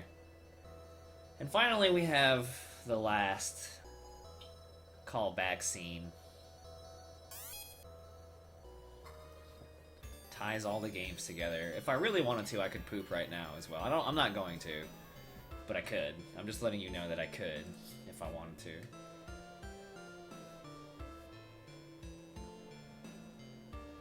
And then we'll be off. And much like everything else, you know, the route again is just all about two things. Meeting a minimum threshold. Obviously, I'm a little over that minimum threshold for marathon sakes. But, and then just kind of setting up the best abilities that you can, both from what you have and what the boss does to you. So, I mean, you'll see those macros a little bit later. But we're basically there, you know, we have almost everything that we're going to have.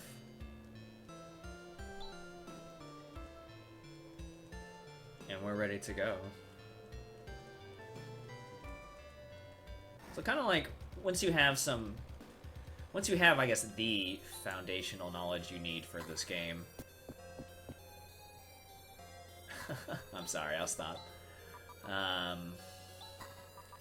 What am I doing right now? I'm doing this right now. Once you have the foundational knowledge you need for this game, then it, like, routing is not that big of a deal. I mean, I'm not a great router in general, so I couldn't, but, like, once you are familiar with the abilities that you're gonna want, or the gear that you should probably have, then it's just a matter of, like, how do we do that as fast as possible?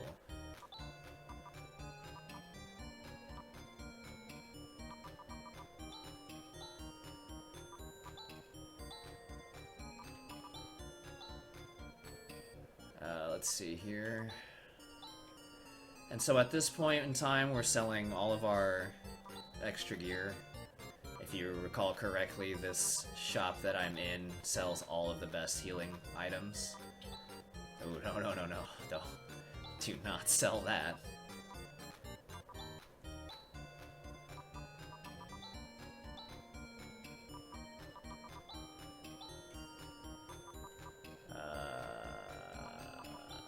Yes.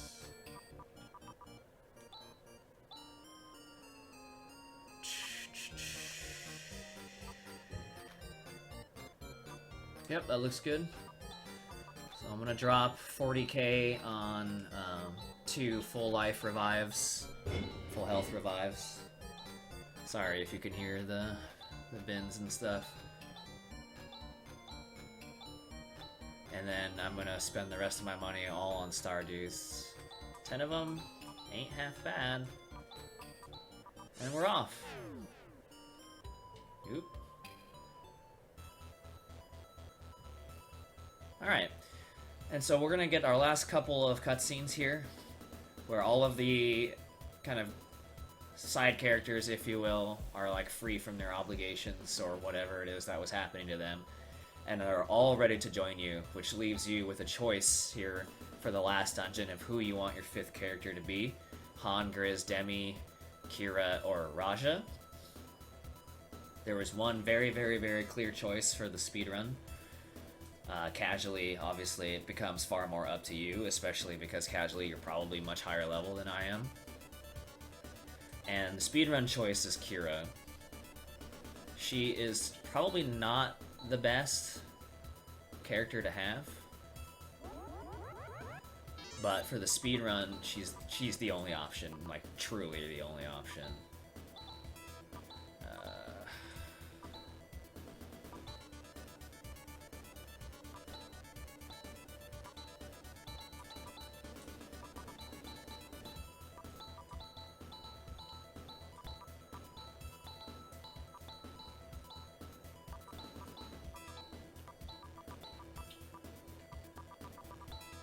And then we're gonna make a crap ton of macros right now. I'll talk about them after I'm done doing them. No. You know what I didn't see was my Swift Helm. I hope that's not gone. Okay,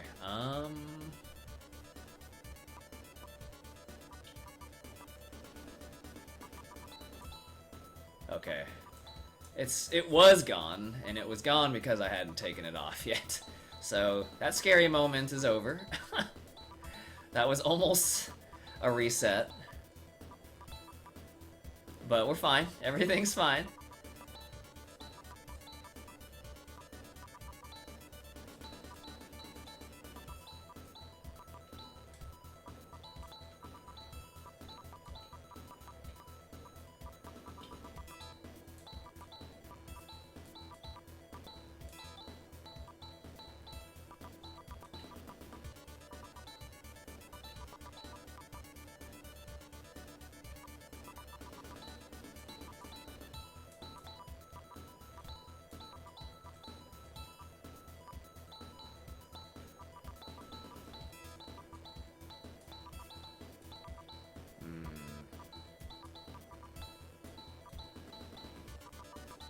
You don't have to make these last macros I'm making, but I'm making them anyway, just in case.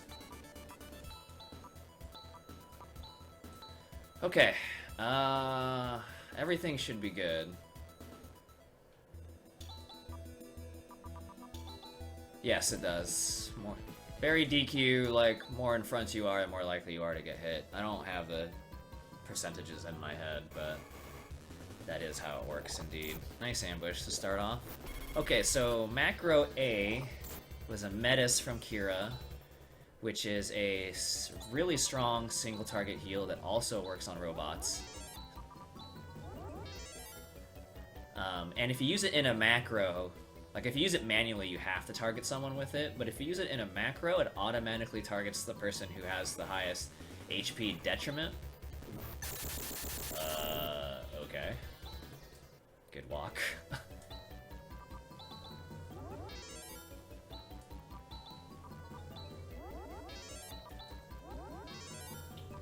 And then everybody else attacks. The last boss has 3 phases, so you really don't want to waste your hard-hitting abilities on the first 2 phases, so everybody else is just kind of doing normal attacks. Macro B is a heavy-duty AoE healing macro for phase 2, who does a lot of AoE. Nice. Those guys are just really hard to run away from, so that's why I killed them. I'm not trying to grind here at all. This place is rough. Anyway, so the point of that macro is to heal AoE damage that phase 2 does, where it's like kind of like medium strength. Macro D is like a weaker version of that. Macro C is my buffing macro. Barrier, Saner, and Warla. Warla is basically D-ban. And a Pow Shield for Chaz. And we'll actually be using that more often than you think, probably. And then Macro E is the one that's going to get spammed a lot, probably, in the last phase. Hello. Phantasy. What was I going to say? The last phase of the boss has an AoB ability that's really strong, so Macro E is where we spam Stardew's to get through the healing for that. Okay, we are in the last room, so I'm going to heal up. And we're gonna go. So I'm gonna try to like talk about what my thought process is as things go on. I may forget here and there as I'm like trying to think things through, because you very much have to play reactively and try to make the best decisions possible. And now we're gonna start phase 1. So the main troll here is if he goes first and kills someone before I barrier. But other than that, this phase should be fine. Okay, so he did the attack that would have killed someone, and he very nearly killed Ren right there. But because of, and I literally only survived because of the extra levels that I have. He would have died otherwise at normal level, so we can all keep that in mind. This game is fantastic. Yeah, so I have Chaz buffed, and I want to buff up Rika as well. I could Metis with Kira, but Metis doesn't actually heal Ren to full, so I'm actually opting to have Ren heal himself instead. Ren can do more damage than Kira, so you kind of would have wanted him to do that, but it's okay. And once again, I'm using really low tier stuff, because I don't want to waste my abilities. The first 2 phases only have 5k HP, and this guy only does single target attacks. He's got 3 of them. 2 of them were pretty weak. 1 of them, the Shadow Breath, you already saw it got almost killed right off the bat. But otherwise, yeah. You're also seeing the power of Chaz's sword. He's doing over 300 damage just with the regular swing, which is pretty incredible. Unfortunately, his hit rate still isn't amazing, so he can definitely miss and screw you over. I still use spells with the other 2, which actually are almost their strongest. They have the TP, and, you know, Rune, it still has almost 200, and I mean, like, what else are they gonna do? Like, physical attack? Like, I don't think so, right? So this guy is not too different. I'm gonna spam a lot of the same stuff. He does have 1 single target attack, which is fairly weak, and of course, that's what you want to go for. That one, so that's awesome.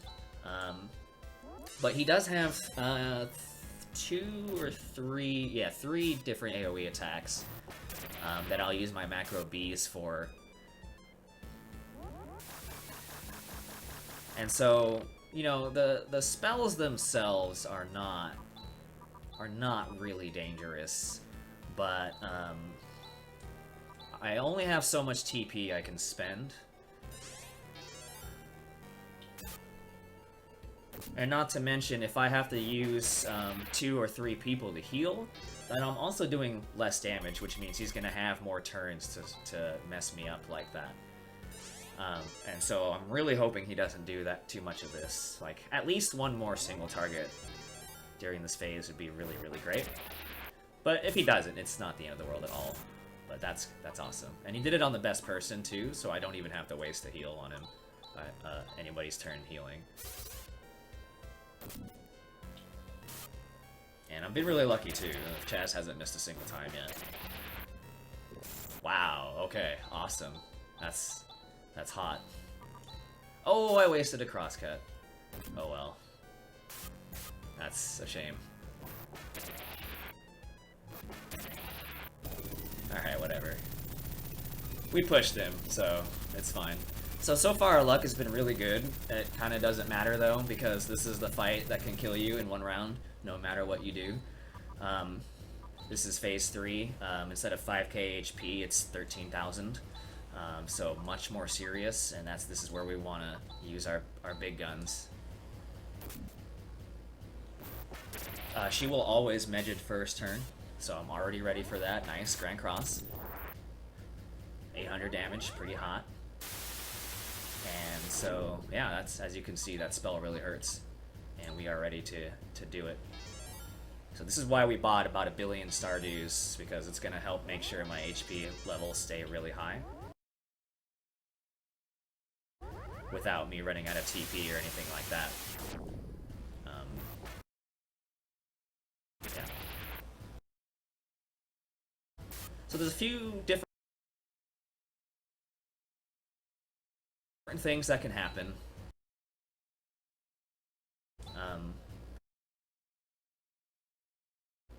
She can Megid.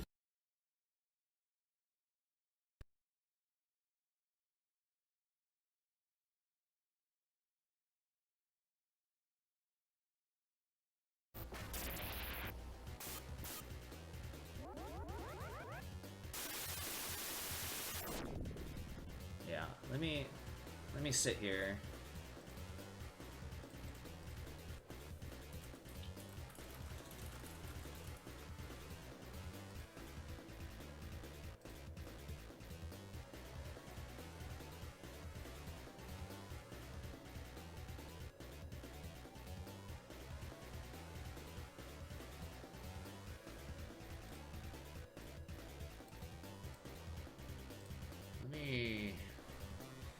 Bring down the bit rate a little bit, I guess, and see if that helps.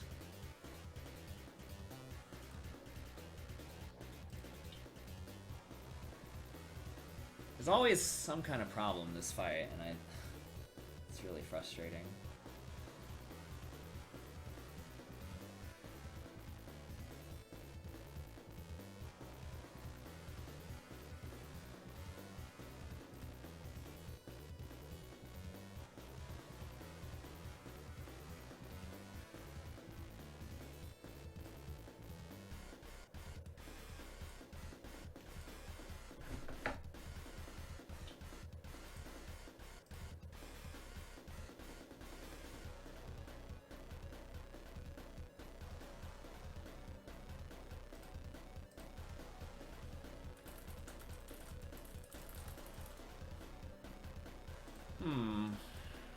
Frustrating.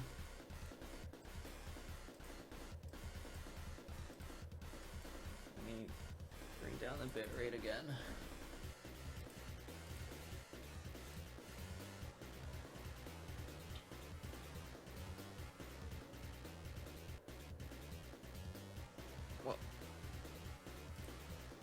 While we're waiting for that, I will just bring up then a couple things. So this is a online marathon to try to raise money for Casio and Prissy to get to AGDQ. And yeah, we're well on our way, honestly. Fasta did a lot of work prepping and getting donations early. So it's been really helpful in getting us going. But yeah, if you have any incentives you want to put your money towards, any of your donations that you do put through, make sure you just check out the incentives link. Someone can link it there in the description, I'm sure. And there was one other one that came in here recently that I missed, and it was Joka's for $20. He says, "Hi, is this where I put my donation message?" And yes, it is Joka. So thank you very much for the donation, and to everyone for the donations, guys.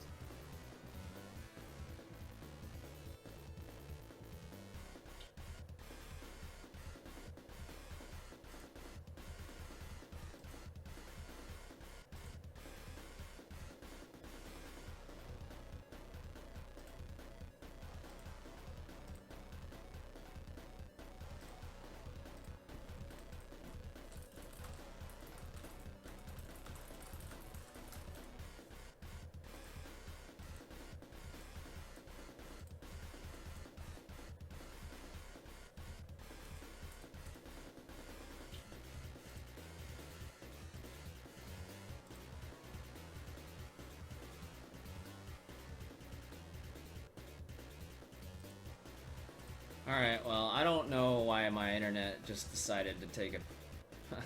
I don't mean to bring it up. I don't know why it's going so bad. Like, it just... All of a sudden, I just got a red square. And I'm just dropping frames left and right. I guess we'll just try to keep going. It's my fault. It's not Chelney's. Something's wrong with either my internet or the DRTMP server. Okay. What just happened? I just got medgeted.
He must be just taking clips of already done stuff.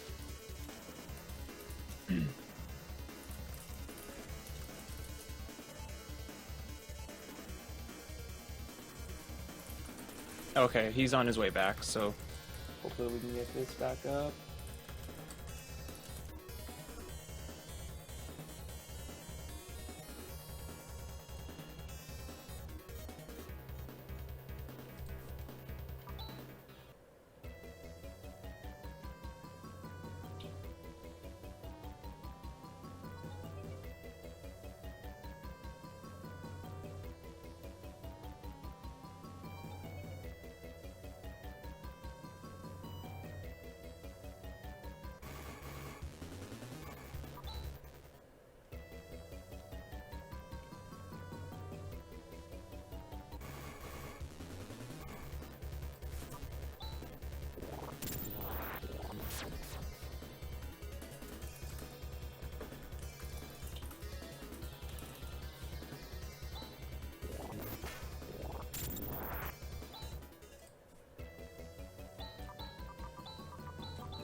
Okay, well, so I'm still here. I ain't trying to drop nothing, but I don't know why my connection all of a sudden is whack, like totally whack.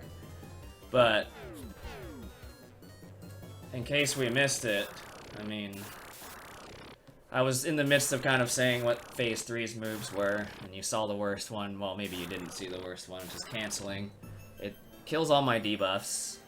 And that's bad because it takes off barrier and my speed specifically. Those are the really bad ones.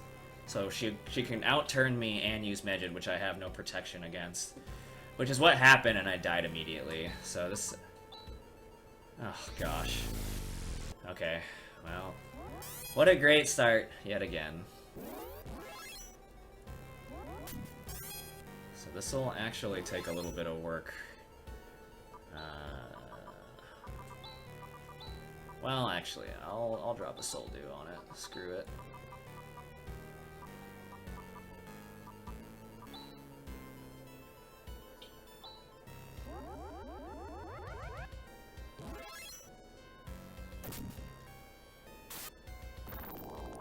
Okay, that's perfectly great. So now we need to rebuff.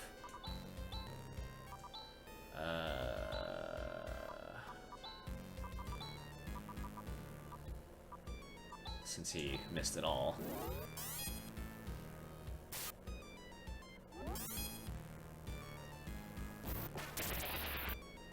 But again, yeah, if things are gonna go not so great, Phase 1 is the place to have that happen, for sure. And so now we'll just try to get through the first 2 phases as best as we can.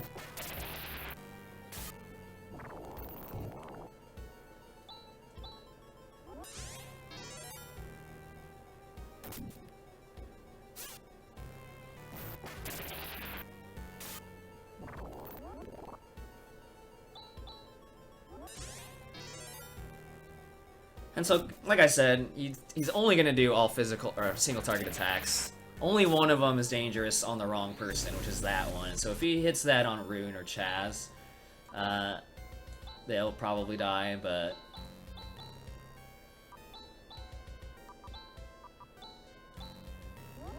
But outside of that, like, who cares? Everything he does is not important. So we got off on a little bit of a trolley start, but it just is what it is. We're still through. The phase 2 we had last attempt was good, so let's see if we can get another one.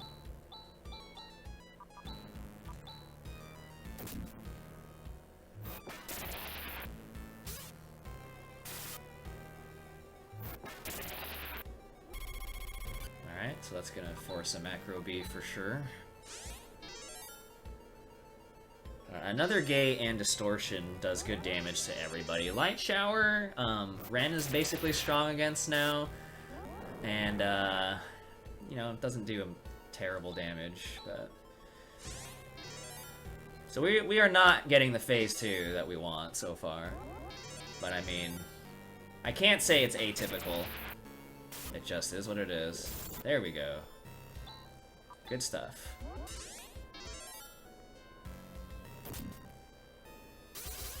This fight has literally been worse in every way so far. Freaking Cassio, gee.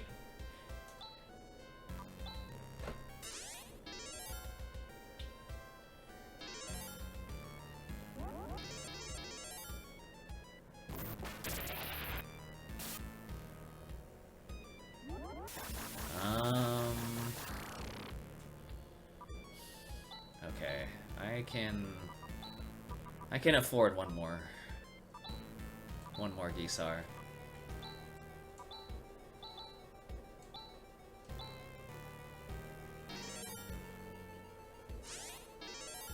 And that gives me 5 more Saners, which is reasonable. Hiya! Come on, man. Come on, man. You're killing me, man.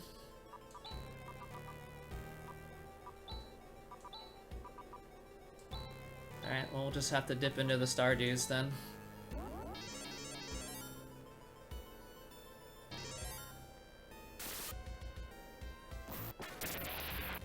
Alright.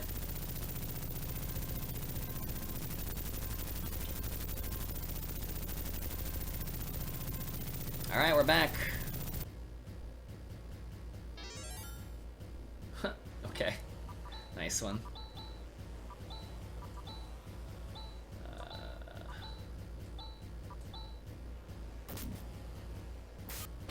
No Grand Cross this time.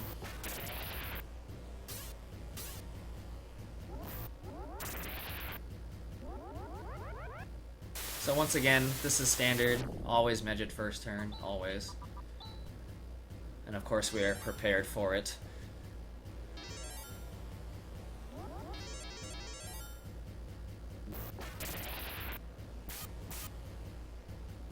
Great, that's amazing. So that's one of the other ones. So number 1, it's great because it's not a Medjed or a canceling, and number 2, she tried it on Ren, who cannot be put to sleep.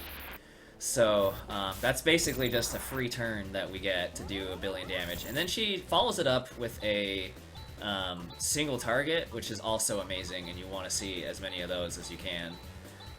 So far we're getting a great first 3 turns here.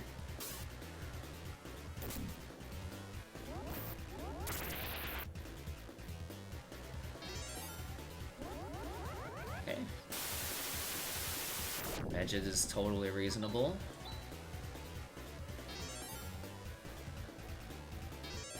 Yeah, I don't know what's happened with my connection. I'm just connected red to this server, and I'm dropping most of my frames. And I don't know why. But I think we're just gonna try to deal. And then I'm probably gonna run some stuff afterwards. Maybe I'll try a different server after. I don't know. I mean, it's whatever the admin wants to do. Awesome, awesome. This is going really well so far. Alright, we're out of E-Fesses. It's okay.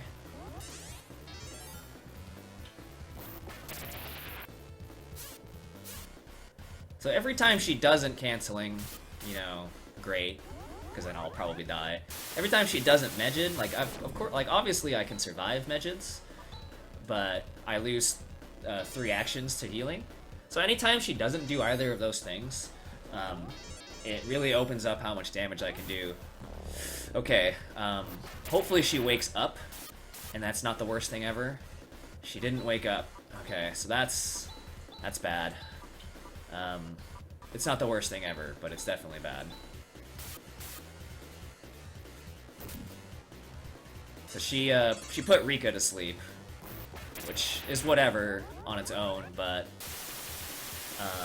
because she loses her agility buff, that's really bad. She just Megid me after, so what I'm gonna have to do is use a Stardew with someone not Rika. And she'll have to rebuff. Which... probably my safest bet is with Chaz. Canceling dispels all buffs. All of them. Even the buffs given to you by equipment. Which is wild. But all buffs. Oh, God. Okay, please. Please get the barrier off. Oh, okay. We got canceled, but we got the barrier off. Thank you, God. Oh, whew. That. Oh, God. we just barely survived, dude.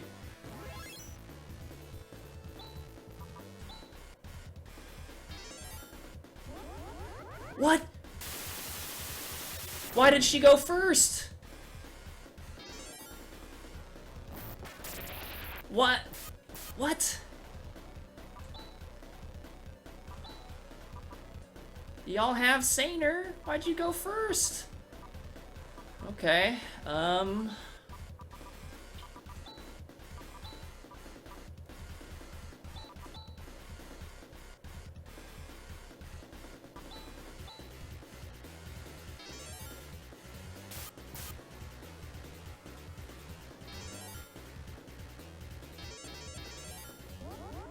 no! Oh.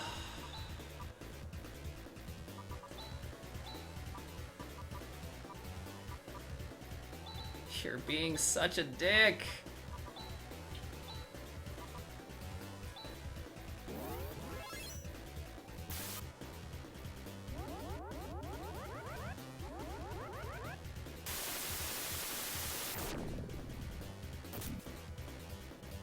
Okay.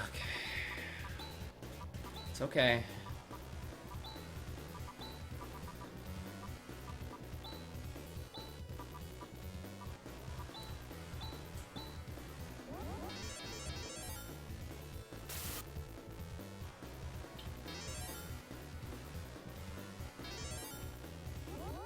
Oh no.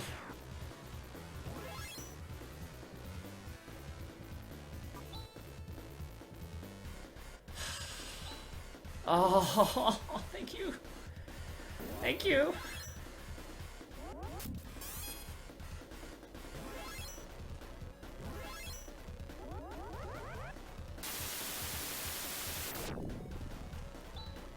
It's just a little rough now because I have not been able to do any damage to her. I'm just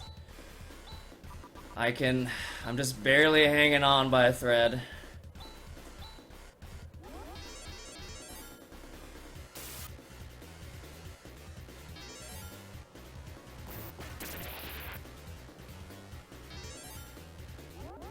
Oh, thank you. Thank you. Oh, baby. I needed that so bad.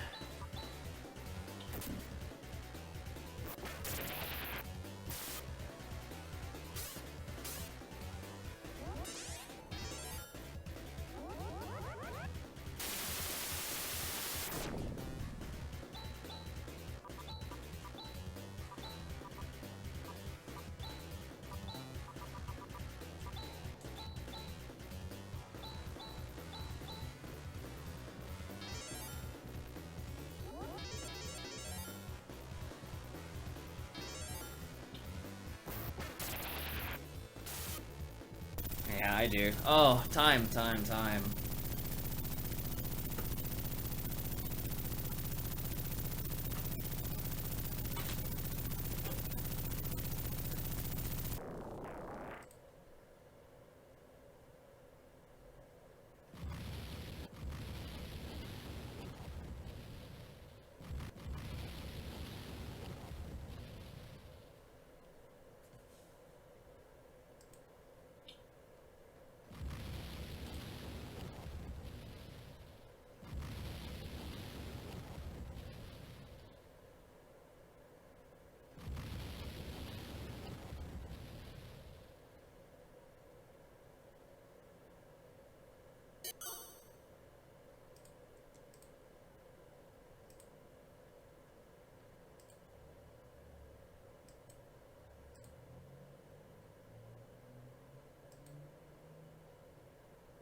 We didn't get the ending skip this time. But it's okay.